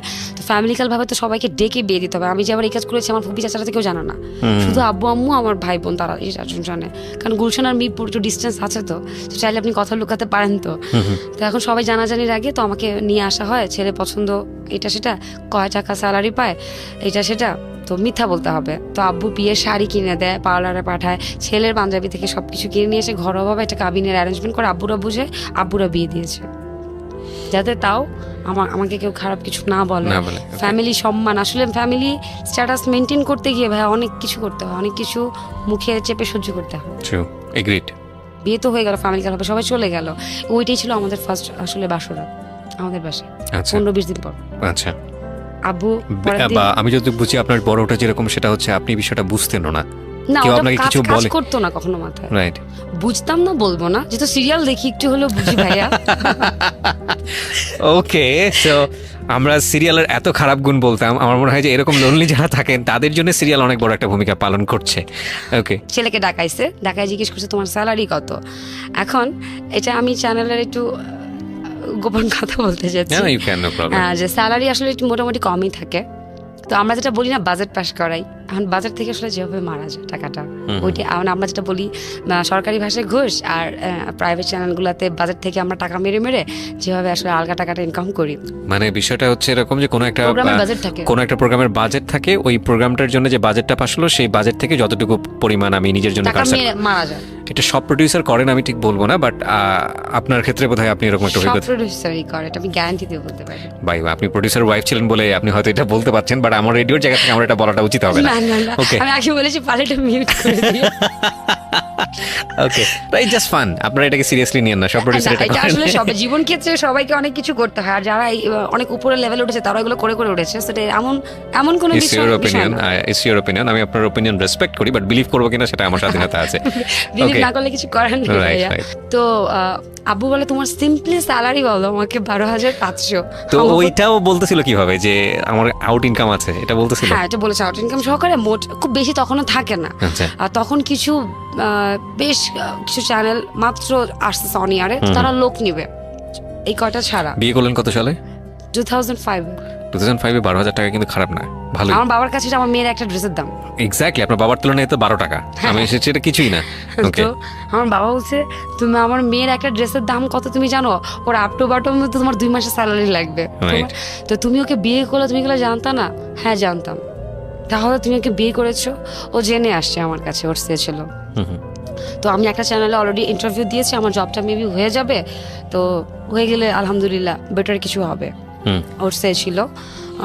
তো আমাকে তখন আমার ভবিষ্যৎ কি, এখন আমাকে ফরিদপুরে রাখবে, ও 3 মাসের সময় হলো, 3 মাসের মধ্যে ঢাকায় বাসা করে আমাকে আলাদা করে নিয়ে আসবে, এই টাইপের সে। আর অলরেডি গুলশানে যে 2টা ফ্ল্যাট, একটা আমার ভাইয়ের নামে, একটা আমার বোনের নামে, এই টাইপের রাখা হলো। তো অলরেডি ধানমন্ডিতে আমাদের ফ্ল্যাট ছিল, তো ওগুলো তো ভাড়া দেওয়া অবভিয়াসলি। তো 3 মাস আমাকে এখানে রাখা হবে, তো আমি ফরিদপুরে আবার চলে যাই। আমার বাবা অনেক কান্না করে, আমার মাও এত কান্না করে না। আমার বাবা মনে হচ্ছে তার, আমি আমার লাইফে বাবাকে যতবারই কাঁদতে দেখেছি আমার জন্য দেখেছি, আমার কোনো ভাই বোনদের জন্য না। অনেক কান্নাকাটি করে। আমি ফরিদপুরে ফেরত যাই। এর মধ্যে ঠিক 15 দিনের মাথায় সে হয় যে আমি প্রেগনেন্ট। মানে আপনার যেটা ছিল যে ইনিশিয়াল কনসিভ করা যেটা বলে, মানে কোনো ধরনের কোনো গ্যাপ ছিল না, আপনি কোনো বুঝতেন না, এবং কেন ও তো বুঝতো, কারণ 17-18 বছরের সিনিয়র ছিল। আমি তো জানি না, আমি জাস্ট এই জন্য তো আমি এখানে আসা। ওকে যাই, হ্যাঁ তারপর? হ্যাঁ, তো অলরেডি আমি প্রেগনেন্ট থাকি, তো এটা বুঝতেও তো 1-1.5 মাস টাইম লাগে। ডাক্তারের কাছে নিয়ে যাওয়ার পরে বুঝতে পারছি, তো যতক্ষণ বুঝতে পারছি তখন আর ফেলার টাইম নাই, মানে দেরি হয়ে গেছে। 3 মাস ক্রস করে ফেলেছে। আচ্ছা। হ্যাঁ, তো এটা আমার আব্বু আম্মুকে যখন জানাই, আমার আব্বু হিউজ কান্নাকাটি করেছে, তুই তো মরে যাবি, তো তোকে ঢাকায় নিয়ে আসতে বল, এই টাইপের। তো আমার বার্থডে থাকে, আমার এখনো মনে আছে ভাই, ওই 3 মাস আমি অনেক কষ্ট দেখেছি খাওয়া দাওয়ার। আমি ওর দোষ দিব না, কারণ আপনি এটা জেনে শুনে এসেছেন। না, আমি খাবারের কোয়ালিটি জেনে আসিনি, স্যালারি জেনে এসে। ঢাকা শহরে ভাজা ছিল কিনা সেটা ঢাকা শহরে কি আছে না আছে সেটা জেনে এসেছি, আর তো কিছু না। ওকে, হ্যাঁ বলেন তারপর। তো আমার ওজন 45 হয়ে যায় প্রেগনেন্ট অবস্থাতে। আচ্ছা, প্রেগনেন্ট অবস্থাতে 45 তো কিছুই না তাহলে। আমি এরকম শুকনো ছিলাম, খুবই খারাপ অবস্থা হয়ে যায়। তো আমি যখন ঢাকায় আসার জন্য ও খুব প্রেশার দিচ্ছিল আব্বুরা, ও আমাকে আনবে না। তো পরে বাবাই প্রথম তার সাথে রাগ করে বিহেভ করে কথা বলে, ফোন করে, তুমি যদি আমার মেয়েকে না নিয়ে আসো তাহলে আমি আমার মেয়েকে কিন্তু আনাবো সাথে তোমাকে পুলিশে ধরাবো, তুমি আমার মেয়েকে আমার কাছে এনে দিচ্ছ না কেন? আব্বু অস্থির হয়ে যাচ্ছিল, প্রেগনেন্ট আমার মেয়ে, শাশুড়ি নাই, যে ননটা রান্না করতেছে তারও বয়স 16-17 বছর, তারও বিয়ে হয়নি। Difficult situation. হ্যাঁ, শ্বশুর ছেলে মানুষ কি বুঝে, তারা কি খেতে পছন্দ করে এরকম। তো আমার বার্থডে ছিল 21শে জুন, 12 ঘন্টা রাত 12 ঘন্টা দিন, এই একটা দিনই হয় 365 দিনে। তো আমি 21শে জুনের দিন আমার দেবরকে সাথে নিয়ে বাসায় আসি। আমার দেবরও অলরেডি তখন মাস্টার্স কমপ্লিট করা, অনেক এজে বড় তারা, আমি অনেক তুই করে বলতাম, অনেক ফ্রেন্ডলি রিলেশন ছিল। আমাকে অনেক বলতো তুই আমাকে আপনি করে বল, আমি ওটা বলতাম তুই যা ফর দেবর তো সর, এই টাইপের। তো 21শে জুন আমার বাসায় আসি, আমি এসে দেখি আমার বাবা না বলে আসি, সারপ্রাইজ ছিল এটা, না বলে ঢাকায় চলে আসি, ওকে নিয়ে আসি, বাট আব্বুকে জানাই যে আমি আজকে আসতেছি। এসে আমি সোজা বাসায় ঢুকে দেখি যে আমার বাবা আমার বেডরুমে, আমি যে জায়গাটায় ঘুমাই ঠিক সেই জায়গাটায় বিছানায় এরকম উঠে শুয়ে আছে। আচ্ছা আচ্ছা। এবং প্রতিদিন উনি সন্ধ্যা পর্যন্ত এখানেই শুয়ে থাকেন, সন্ধ্যার পরে তার বেডরুমে আসে। তো আমাকে দেখে আমার বাবা কান্না করে দেয়, বিকজ অফ আমার শরীর স্বাস্থ্যের, আমার ড্রেসের কোয়ালিটি, এগুলা দেখে। আর আম্মু ওই প্রথম আমি বুঝেছিলাম আম্মু আমাকে আদর করে। আম্মু মিস করেছে স্বাভাবিকভাবেই। হ্যাঁ, আম্মু দেখি কান্নাকাটি শুরু করছিল, চিল্লাপাল্লা করা, উল্টা ওই যে তখন রাগ করতেছিল, ফকির নিয়ে গেছে বিয়ে বসছিস, কি অবস্থা করছে, আমার মেরে না খায় মায়েরা ফেলতেছে, এটা বলতেছে, সে কাঁদতেছে, কিন্তু সে কিন্তু আমার নামে বদনাম করতেছে। এখন বুঝছিস কোথায় গিয়ে বিয়ে পড়ছিস, সে কাঁদতেছে, আমি দেখতেছি আমার মা আমার জন্য কাঁদতেছে, কিন্তু আমাকে বকতেছে। এই প্রথম বুঝছি যে সে আসলে আমাকে আদর করে। আমি ভুল শাসনটাতে আমি ভুল বুঝেছি। রাইট। আমি এটাও বলতে চাই প্রত্যেকটা সন্তানদের কাছে, প্রত্যেকটা বাবা মার কাছে সেভাবে বলতে চাই যে সবাইকে একভাবে ট্রিট করবেন না, প্রত্যেক সন্তানদের কাছেও বলতে চাই বাবা মার আসলে ভালোই চায়। রাইট। হয়তো ওই রাগারাগি করেন, কিন্তু রাগারাগিটাই Way টা আসলে আদর, different হওয়া বইটাই উচিত। ডিফারেন্ট। Right, right. তো তখন আব্বু সাথে সাথে হাফিজুর রহমান বাংলাদেশের গাইনির যে হেড, তার কাছে আমাকে নিয়ে একটা ঘরের কাজ করবে। আমার মেয়েকে দিয়ে রান্না করানো যাবে না, কাজের লোকের বেতন আব্বু দিয়ে দিবে উইথ কার। আমার এখনো মনে আছে 17.5 লাখ টাকা দিয়ে জি করলা কার আমাকে কিনে দেওয়া হয়, উইথ ফার্নিচার সহ, কার সহ, জামাই সহ আমাকে ফ্ল্যাটটাতে প্রথম উঠায় দেওয়া হয়, আচ্ছা। উইথ কাজের লোক। বিপুর কি কোনো আপত্তি ছিল এই বিষয়গুলো নিয়ে? কোনো কিছুতে না, শুধু বলতো কি দরকার ছিল তোমার আব্বুগুলো পাঠায় আমাকে ছোট করতেছে, জাস্ট বলার দরকার বলার ছিল। ওকে, ফাইন। ভাইয়া এখন মানুষ টর্চার করে যৌতুকের জন্য কখন, যখন তার চাহিদা বলা লাগে, তো বলতেই হচ্ছিল, বলার আগে সবকিছু পেয়ে যায়, সব পেয়ে যাচ্ছিল। তো আমি ধানমন্ডিতে থাকতে থাকি, আমার কাজিনের বিয়ে হয়, ওখানে যাই আমি কাজিনের এখানে মিরপুরে আমার ফুপির বাড়িতে, কাজিন মেয়েদেরকে রেখে আমার বাচ্চাকে নিয়ে আম্মুকে নিয়ে আমরা সবাই যাই। তো একদিন থাকি ওখানে, থাকার পরের দিন বাসায় আসি। তো পরের দিন সারাদিন কিন্তু আমি না খাওয়া, হুই হুল্লোড়ে দৌড়াদৌড়িতে, তো আমি না খাওয়া, তো বাসায় এসে খাবো, ধানমন্ডিতে বাসায় এসে আমি কাজের মেয়ে বললাম যে আমার একটু ভাত দাও। আমি কিন্তু অনেক ভাত খাতর, না এখনো, সকালে ভাত খাই, দুপুরে ভাত খাই, রাত্রে ভাত খাই, ভাত ছাড়া আমি বাঁচতে পারি না, পরিমাণে কম খাই যে কারণে মোটা হই না। ওকে। আমি বাসায় আসার পরে যখন আমি ভাত খাবো, ভাত মা খাচ্ছি, আমি ভাতটা মা খাচ্ছি, আমাদের কাজের মেয়ে বলতেছে আপু আমি না আপনাকে একটা কথা বলবো। হ্যাঁ বল। বলে ভাইয়া জাস্ট খালি ফার্স্ট লাইনটা মুখে নিব, এর মধ্যে কাজের মেয়ে পাশ থেকে আমাকে বলে আপু ভাইয়া না কালকে রাত্রে আমার রুমে আসছিল, বলতেছে যে আপি ও আমার ভাইয়া না আমার রুমে আসছিল, তা আমি না ভাতের লবণটা যে ফেলে দিয়ে আমি তাকে ভাবলাম যে হয়তো বা আমি ভুল শুনছি। আমি বলছি কি বললা? বলে কি ভাইয়া না রাত্রেবেলা আমার রুমে আসছিল। আমি কি হ্যাঁ আসতেই পারে, তো অলরেডি বিয়ের 1 বছর পার হয়ে 2 বছরে তো আমি বললাম যে কি বলছো আমি বুঝিনি, আবার বলো তো কথাটা। তো সে আমাকে বলতেছে যে আপু ভাইয়া আমার রুমে আসছে। আমি কি হ্যাঁ আসতে পারে, তো কারণ আমি আমাদের 14 গোষ্ঠীর ভিতরে না ভাই, আমি আমার আশেপাশে তো কখনো এই টাইপের কথা শুনিনি। আচ্ছা। বলার পরে আমার না, আমি তখন একটা কথা ওকে পাল্টা কোশ্চেন করি যে তোমার গায়ে টাচ করেছে? বলে কি না আপু উনি এসে কয়েকবার প্রস্তাব দিয়েছে। তো আমার তখনও পর্যন্ত ভাই চিন্তা করেন আমার মানে মন মানসিকতা, আমি ওকে বলেছি তুমি ওর সামনে বলতে পারবা, যদি ওর সামনে দাঁড়িয়ে বলে তাহলে তো বুঝবো কথাটা সত্য, দুজনকে মুখোমুখি করি। আপনি 100% একজন অনেস্ট ওয়াইফ যে কথাটা বলা উচিত আপনার সেটাই বলেছেন। হ্যাঁ তখন বলে হ্যাঁ পারবো। আমি বলছি, তুমি শিওর তো? পরে যদি মিথ্যা করিস তাহলে কিন্তু আমি তোর চড়া দাঁত ফালাই দিব। তখন কিন্তু আমি মেয়েটাকে কোনো বকাবকি করিনি, কারণ আমি আসলে কি শুনলাম, কিভাবে হ্যান্ডেল করবো ফ্যামিলিকেও জানায়নি, কারণ নিজের পছন্দের বিয়ে তো একটা তো নাক থাকি ভাই, এমনিতে ফ্যামিলির অ্যাগেনস্টে গিয়ে বিয়ে করেছি, ফ্যামিলির ঝামেলার কারণে অ্যাগেনস্টে গিয়েছি, তো ফ্যামিলিকে তো বলা যাবে না। আমি আগে কুল হলাম, আমার হাত পা কাঁপতেছে, আমি খাইতে পারিনি, ভাত সরাই দিল। ও আসছে রাত্রে 11:30 কি 12টার দিকে, ওদের টাইমিং কিন্তু উল্টা থাকে, ঠিক থাকে না। আসার পরে আমি খুব ভদ্রভাবে ভাত খেলাম, ওর আবার আসার পরে 1-1.5 ঘন্টা ওকে রেস্ট দেওয়া লাগে, দেন ভাত খায়, তারপরে হচ্ছে ফুটবল খেলা দেখে 1-1.5 ঘন্টা, ওর মাঝখানে চা খাবে, তারপরে রাতে 2:30-3টার কোনো ঘুমাইতে পারতাম না। আর আমার বাবার বাড়িতে রাতে 10:30-11টার মধ্যে সব ঘুমিয়ে যায়। তো ও ভাতটা খাওয়ার পর এসে বসে যায়, আমি একটা কথা বলবো তোমাকে। হ্যাঁ বলো। তো আমি তাসলিমা একটু এদিকে আয়, কাজের মেয়েটার নাম ছিল তাসলিমা, আমি একটু এদিকে আয়, দরকার আছে একটু রুমে আয়। তো রুমে আসলো, 2টা কাজের লোক, একটা কিন্তু জানে না আবার এই কাহিনী হয়েছে যে আরেকটার সম্বন্ধে। তাসলিমার বয়স কত ছিল? একই এজের, আপনার একই এজের ছিল? 1-1.5 বছর ছোট ছিল, অনেক সুন্দরী ছিল, ইটস ট্রু। তো 2টা কাজের লোক, তো আরেকটা ওর থেকে একটু ছোট ছিল, বাট কাজের লোকগুলো দিত আমার ফুপ্পি। সো এখন এই জিনিসটা আমার ফুপ্পিও তো জানতে পারে ও যখন চলে যাবে ও কেন গেল, আমার ফুপ্পির কাছে যাইতে হয়, দিয়ে আসি, দেন ফুপ্পির একটা কাজের লোক তাদেরকে আবার দিয়ে আসে বাড়িতে। আচ্ছা। আমার মাথায় তখন সব এগুলো ঘুরতেছে। তো দুজন, আমি শিওর ছিলাম কথাটা মিথ্যা হবে, 100% মিথ্যা হবে এবং আপনি বের করে দিবেন। হ্যাঁ। তো আমি বেডরুমে দরজাটা লাগিয়ে দুজনকে একসাথে করে আমি তাসলিমা কি হয়েছে বল। ও মাটিতে বসা, তো ও বিছানায় বসে, ও তাকিয়ে আছে, হ্যাঁ কি হয়েছে। কি ওকে ডাকছো কেন বেডরুমে? আমি বলছি কি হয়েছে কালকে রাত্রেবেলা আমার সামনে একটু বলতো, আমি বুঝি নাই। ভাইয়া আমার রুমে গেছে। আমি কি ভাইয়া তোমার রুমে গেছে মানে? ভাইয়া আমার সাথে থাকতে চাইছে। আমি কি থাকতে চাইছে মানে কি? এখন ও তো আর ইংলিশে সেক্স বলতে পারতেছে না, এটা ওয়ার্ডও জানেও না। ভাইয়া আমার লোকে শুইতে চাইছে, জামাই বউ যা করে তা করতে চাইছে। আমি ওর দিকে তাকাইছি, ও ও খালি কাজী মেয়েটাকে বলছে তুই রুম থেকে বেরো। অলরেডি তুইতে চলে আসে, যেখানে আমি ওর মুখে কোনোদিন তুই শুনি নাই ভাইয়া। কাজী মেয়েকে বলতেছে তুই রুম থেকে বেরো। আমি ওরা বলতেছি রুম থেকে বের হবে কেন? ওইটাও তো একটা অ্যাপার্টমেন্ট, ফ্ল্যাট বাড়ি, ওইটাও তো একটা সমাজ ভাই। তো আমি ও রুম থেকে বের হবে কেন আগে বলো আমাকে, কি ও যা বলছে এটা সত্য কিনা? তুই রুম থেকে বের হ। তুই বের হয় রুম থেকে, এমন করতেছে। ও বের হয়ে গেল, দরজা লাগালাম আমি। কি হয়েছে আমাকে বল, কি সমস্যা? ও ধাপাধাপ দাঁড়ালো ভাই, দাঁড়ায় প্যান্ট চেঞ্জ করতেছে, ধাপাধাপ শার্ট চেঞ্জ করতেছে, মানি ব্যাগ। আমি কোথায় যাচ্ছ, উত্তরটা দিয়ে যাও। কি হয়েছে, এটা কি সত্য না মিথ্যা? আমি ওরে বারবার বাধা দিচ্ছি, তুমি যাইতে পারবা না, যাইতে পারবা না। ওদের সঙ্গে ধাক্কা দিল, আমি যার পিছনে উপরে গিয়ে পড়ব, বের হয়ে গেল, উত্তর না দিল। রাত্রের অলরেডি তখন 1টা বাজে। তো ও বের হয়ে গেল বাসা থেকে। তো বের হয়ে গেছে, আমি আমি আমার তো ওয়েট করে কান্না করা মানে ছাড়া- ওই সময়টা থেকে আপনি ওকে চার্জ করছিলেন, আপনি রেগে আমি যাচ্ছিলেন কিন্তু খুব? বলছি কি হয়েছে, কথাটা কি সত্যি কিনা আমাকে বলো। ওকে চার্জ করার অপশন কি? ও তো ধাপ করে উঠলো ভাইয়া, প্যান্ট চেঞ্জ করতেছে। এর আগে কি আপনাদের ওই ধরনের কোনো ঝগড়াঝাটি হতো? না না, কখনোই না। এরকম কোনো সিম্পাটি হয়নি আমাদের ভিতরে, কখনো টাকা পয়সা নিয়ে ঝগড়া লাগে নাই। ওকে। আর আমি খালি ওকে জিজ্ঞেস করছিলাম একটা কোশ্চেন, এটা কি সত্য কি না? তুমি কথা বলছো না কেন? তুমি রেডি হচ্ছ কেন? তুমি বের হয়ে যাচ্ছ কেন? তারপর খুব জোরও শাউট করছি না, আমার ছেলে পাশের রুমে ঘুমাচ্ছে। ও ধাপাতে বের হয়ে গেল, আমাকে ধাক্কাটা দিয়ে আমি বিছানায় জাস্ট পড়ে গেলাম।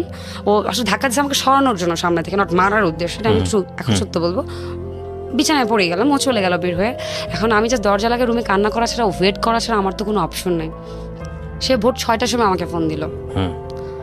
খুব স্বাভাবিক, রাত্রেবেলা তো অফিসগুলো খোলাই থাকে, চ্যানেলের এডিট কারণ বুঝতে পেরেছি, হ্যাঁ ওখানে গিয়ে সে অফিসে কাজ করে। এখন আমি ওকে ফোন দিয়ে, ফোন ধরে না, সকাল 6টার সময় সে আমাকে ফোন দিল। ফোন দিয়ে বলতেছে আমি সরি, ভুল হয়ে গেছে। আমি কি ভুল হয়ে গেছে?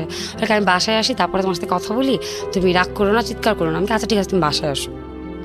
তো বাসায় আসলো, ও আমাকে, আমি বিছানায় বসা, ও আমাকে আমার সামনে বসে মাথা নিচু করে বলতেছে যে আমার ভুল হয়ে গেছে, আসলে তুমিও বাসায় ছিল না, আমার না ভুল হয়ে গেছে, আমার আর কখনো এরকম হবে না, অ্যাক্সিডেন্টলি আমার ভুল হয়ে গেছে, আমি তো আসলে কিছু করি না, ওকে প্রস্তাবই দিয়েছি। ভাই আমি মেনে নিলাম যে আসলে ভুল হয়ে গেছে। হি ফিল সরি, ওকে ওকে, অ্যাক্সিডেন্টলি পুরুষ মানুষ, আমি ধরেই নিয়েছি পুরুষ মানুষ, ফাইন। আমি কিন্তু মাথায় এত মানে লজিক্যালি এটা চিন্তা করে বলি নেই যে আমি আজকে যদি কাজটা করতাম তুমি কি করতা, এগুলো কিছুই না।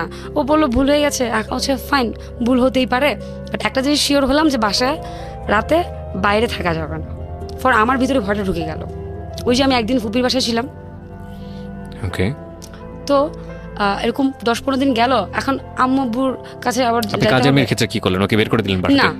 ও তো ট্রু বলেছে, ও মিথ্যা বলে আমাকে বের করতাম, ও তো থাকতে দেয়নি। ভাই আমাকে বলেছে ও না করে দিয়ে দরজা লাগাই দিছে, সো ও সৎ, ও বেটার, ও ভালো। আমি ওকে কেন বের করবো?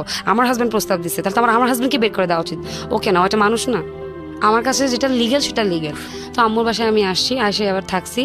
পরের দিন সকালে গেছি, যে পরে ও অফিসে যাওয়ার পরে আবার একই বিচার, আপু আপনি প্লিজ আমাকে যাওয়ার সময় নিয়ে যান, নাহলে ভাইয়া আমার রুমে ঢোকার জন্য জোরাজুরি করে, ভাইয়ারা ধাক্কা আমাকে রুম থেকে বের করতে হয়েছে। তো সেকেন্ড জিনিস আবার হইলো, আমি কিন্তু তখন আমার ফ্যামিলিকে কিছু জানাইনি। এটা কি ওই মানে যে মেয়েটা কমপ্লেন করছিল, সুন্দর যে মেয়েটা, সেটার জন্যই হচ্ছিল? বাকি মেয়েটার ক্ষেত্রে বাকিটা তো হচ্ছে মাত্র বড় হয়েছে, বাট এতটা Okay. সুন্দর না, একটু বড়।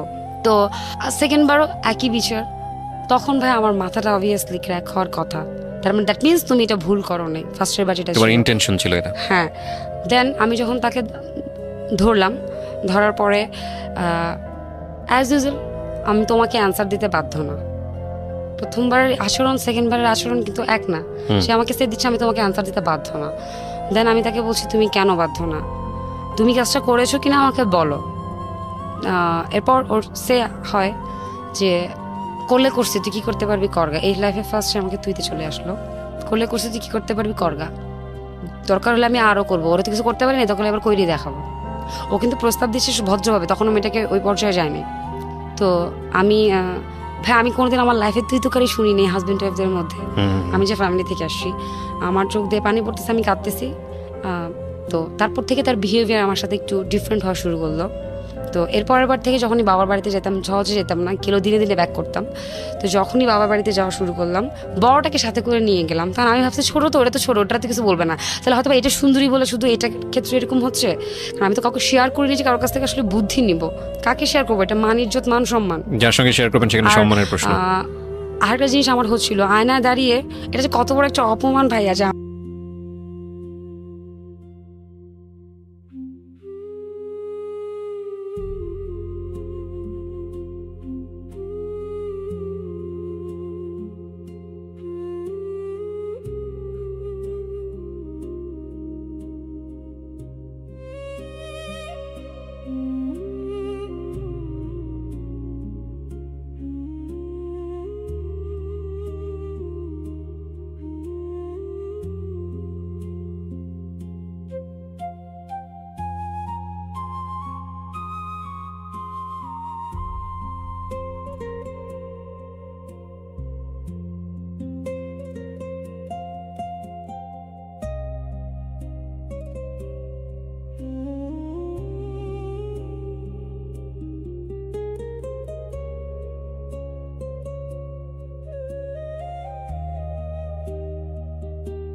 আমার একটা পর্যায়ে সে আমাকে মূর্খ বলে গালি দেয়। তুই মূর্খ বলেই তুই কাজের মেয়েদেরকে সামনে দাঁড়িয়ে এটাকে প্রমাণের চিন্তা করতেছিস, তো তোটা মেনে নেওয়া উচিত। এই মূর্খ ওয়ার্ডটা আমার খুব মাইন্ডে লাগে। আমি খুব জেদি মেয়ে ছিলাম, আগেই বলেছি।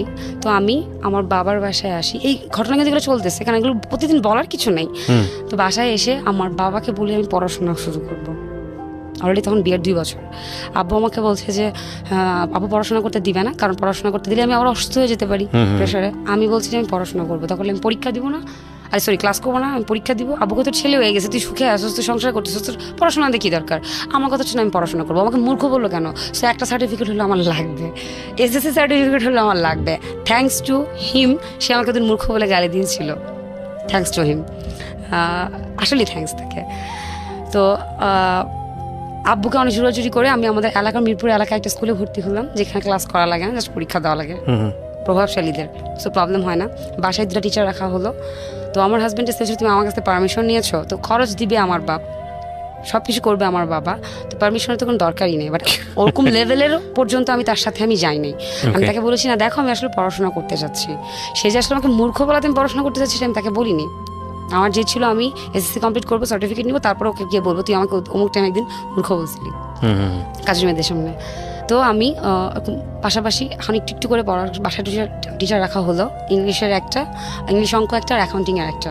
খুব স্বাভাবিক হলে একটা মেয়ে এরকম হয়, আমি জানি না, বাট আপনাকে এই প্রশ্নটা করা উচিত হবে কিনা। আপনি যখন আপনার হাজবেন্ড এরকম কাজ করছে, বিশেষ করে এই মেয়েটার সঙ্গে, আপনি কি ওকে জেলাস ফিল করতেন যেহেতু আপনি আয়নার সামনে দাঁড়াতেন? কখনো পর্যন্ত এই বিষয়গুলো না, আমি তো নাচ করতাম, ছেলেদের সাথে তো আমাকে নাচ করতে হতো, রাইট? নাচের মেয়ে যেহেতু আমি নাচ করতাম, সো আমার মন মানসিকতা এমনিতেই বড় ছিল, স্কাউট করে আসতাম।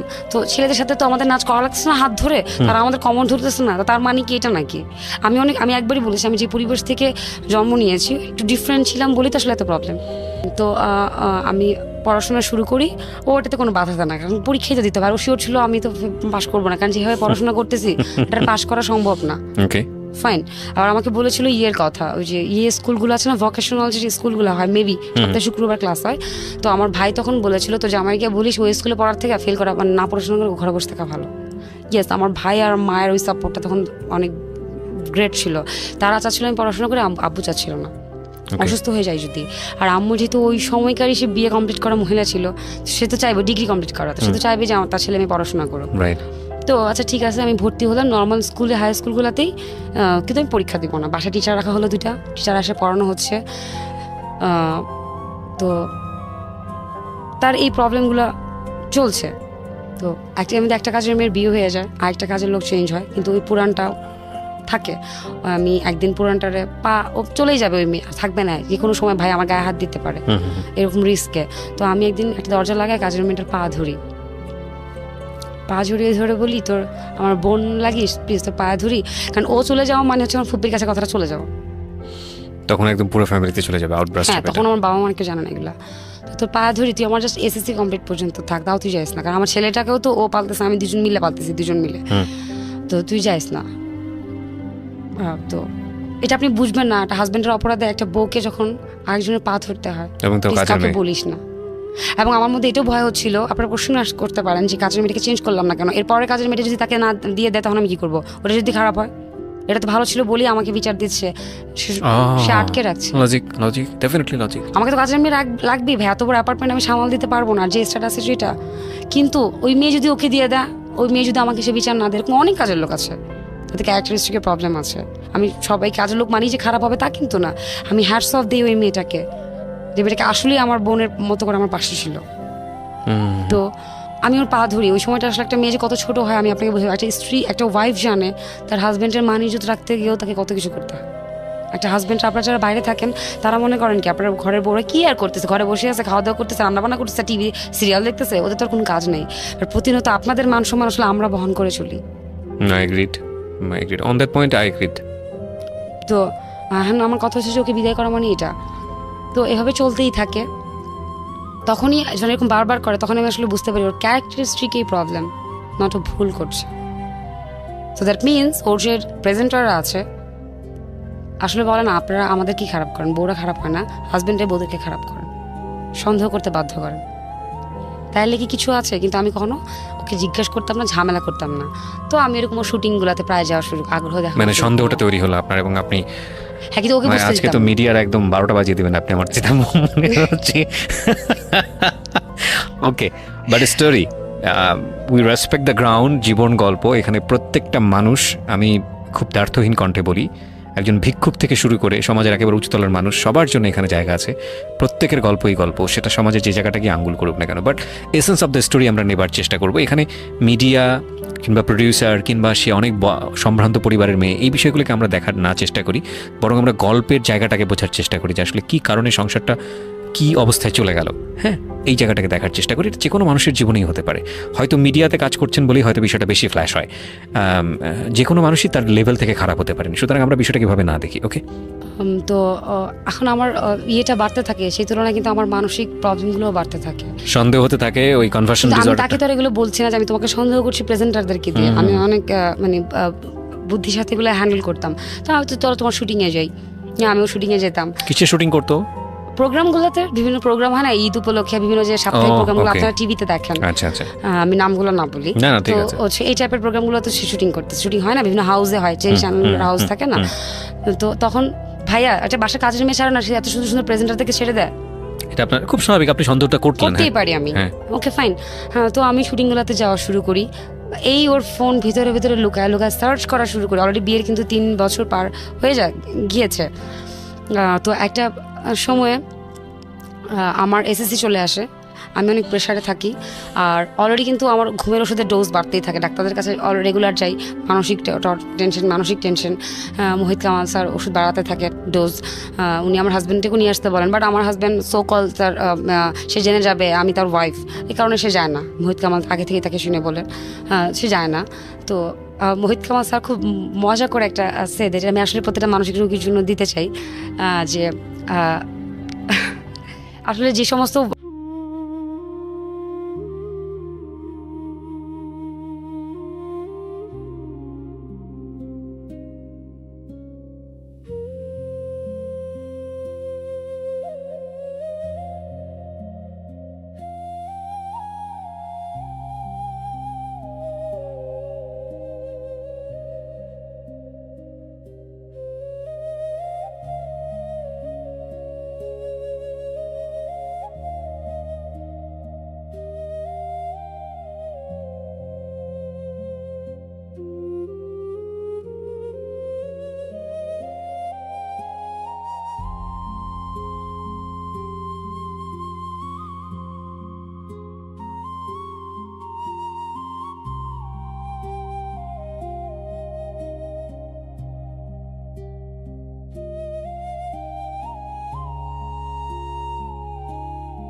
পালছি আমি, তো তো যখন রেজাল্টটা আসে ওই আমাকে ফোন দিয়ে বলে যে এটা কি আসলেই তোমার রোল নাম্বার?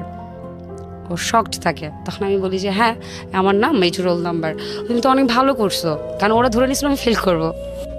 তো এভাবে এসএসসি কমপ্লিট করি। আমি ইন্টারে ভর্তি হই একটা কলেজে। আমার ছেলেকেও স্কুলে ভর্তি করা একটা ইংলিশ মিডিয়ামে, ধানমন্ডির। আমি নামটা না উল্লেখ করতে চাচ্ছি। তো এরকম ও আমার ছেলের কখনো কোনো ডাক্তারের কাছে বলেন টিকা দেওয়া বলেন, কোনো কিছুতে কিন্তু ও যায় না। আমি কাজের মেয়েদেরকে নিয়ে বা আমার মাকে নিয়ে যাচ্ছি। ওকে জাস্ট শুধু ফার্স্ট মানে স্কুলে ভাইবা হওয়ার দিন যাওয়া লাগে প্যারেন্টসদেরকে ইংলিশ মিডিয়ামে।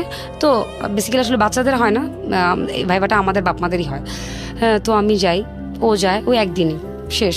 তো সে তো সকালে যায়, রাতে তার আসার কোনো ঠিক ঠিকানা নাই। তো হঠাৎ তার যে প্রেজেন্টারটা থাকে একটা মেয়ে, এরকম রাত বিরাত তাকে ফোন দিতে থাকে। আচ্ছা প্রেজেন্টারটা তো একটা দুটো দূরের সময় কী কাজ। এবং আমি হঠাৎ করে খেয়াল করি যে এই একটা নাম্বার, যে আমাকে বলতেছে সে প্রেজেন্টার রাইট, বাট আসলে নাম্বারটা সেভ করা না। এখন ওর প্রত্যেকটা নাম্বার সেভ করা থাকে প্রেজেন্টারদের, তো নাম্বারটা সেভ করা না। তো দেন আমি নাম্বারটা বের করি। এবং আমি যে নাচ করতাম, মেয়েটা হচ্ছে ওই একটা ভাইয়ার সাথে আগে নাচ করতো অনেক আগে। আমি মেয়েটাকে চিনতাম, যে নামটা সে বলছে এখন বর্তমান প্রেজেন্টার তার, কিন্তু নাচ করতো। তা আমি বুদ্ধি করে ওই ভাইয়াটাকে ফোন দিই যে ভাইয়া তুমি না বলেছিলে আমার হাজব্যান্ডের সাথে যে কাজ করছে, নাচ করতো, তো ওর ফোন নাম্বারটা আমাকে একটু কালেক্ট করে দিতে পারবা? আমি আসলে নাম্বারটা মিলাবো। পরে দেখলাম যে রাইট, ভাইয়া নাম্বারটা দেওয়ার পরে দেখলাম এই মেয়ে ওই মেয়ে, কিন্তু ও প্রেজেন্টার বলতেছে অন্য একটা মেয়ের নাম, এই মেয়ের নাম বলছে না। ও তো 2-3টা প্রোগ্রাম হতো সাপ্তাহিক, হ্যাঁ, তো এই মেয়ে ওই মেয়ে না, নতুন মেয়েটা না। তো রাতে 2টা-3টা বাজে কিসের প্রেজেন্টার? দেন আমি তার সাথে রাগারাগি করি একদিন, যে রাত 12টার পরে তুমি যখনই বাসায় ঢুকো, রাত 2টা-3টা বাজে তুমি যখন অফিসে থাকতেছো তখন ফোন ধরো, কিন্তু বাসায় ঢুকার পর সেটা রাত 12টা হয়ে যায়, তুমি আর ফোন পিক করতে পারবে না। Okay fine. হঠাৎ করে তুমি ঘুম ভাঙে দেখি সে পাশে নেই, পাশে নেই। তো আমি উঠে গিয়ে দেখি যে সে আমার গেস্ট বেডরুমের বারান্দাতে গিয়ে একটা কারোর সাথে ফোনে কথা বলছে। আমি চুপ করে পিছনে গিয়ে দাঁড়াই। তো সে কথা বলছে, আমি কথাগুলো না বলি কি বলছে, তারা রোমান্টিক কথাবার্তা বলছে। আমি পিছনে দাঁড়িয়ে চুপ করে দাঁড়িয়ে আছি, যেন সে ফিরলে আমাকে দেখে। নট আমি লুকিয়ে শুনছি, কিন্তু আমিও মুখোমুখি দাঁড়ানো, কিন্তু ও তো গ্রিল ধরে আকাশের দিকে তাকিয়ে থাকে, আকাশ বাতাস নিয়ে কথা বলছে, তার তো আর পিছনে দেখার দরকার নেই, তাই না? তো আমি দাঁড়িয়ে আছি। তো সে যে কথাটা বলাটা বন্ধ করে পিছনে ফিরেছে, ফিরে আমাকে সে দেখার পর আমাকে বলছে তুমি এখানে। তখন আমি হাসতে হাসতে ততদিনে আসলে আমার আর কিছু নাই, তার প্রতি প্রেম ভালোবাসা শ্রদ্ধা, সবচেয়ে বড় একটা ওয়াইফের হাজবেন্ডের প্রতি, সেটা হচ্ছে আপনারা বলেন কি আমি জানি না, ট্রাস্ট। সেকেন্ড হচ্ছে শ্রদ্ধা বোধটা থাকতে হয়, তাহলে সেখানে ভালোবাসা থাকে না। তো আমি যদি সে 10 বছরের বড় হোক আর আমার সেম এজই হোক আমার হাজব্যান্ড, আমি তাকে শ্রদ্ধাই না করি,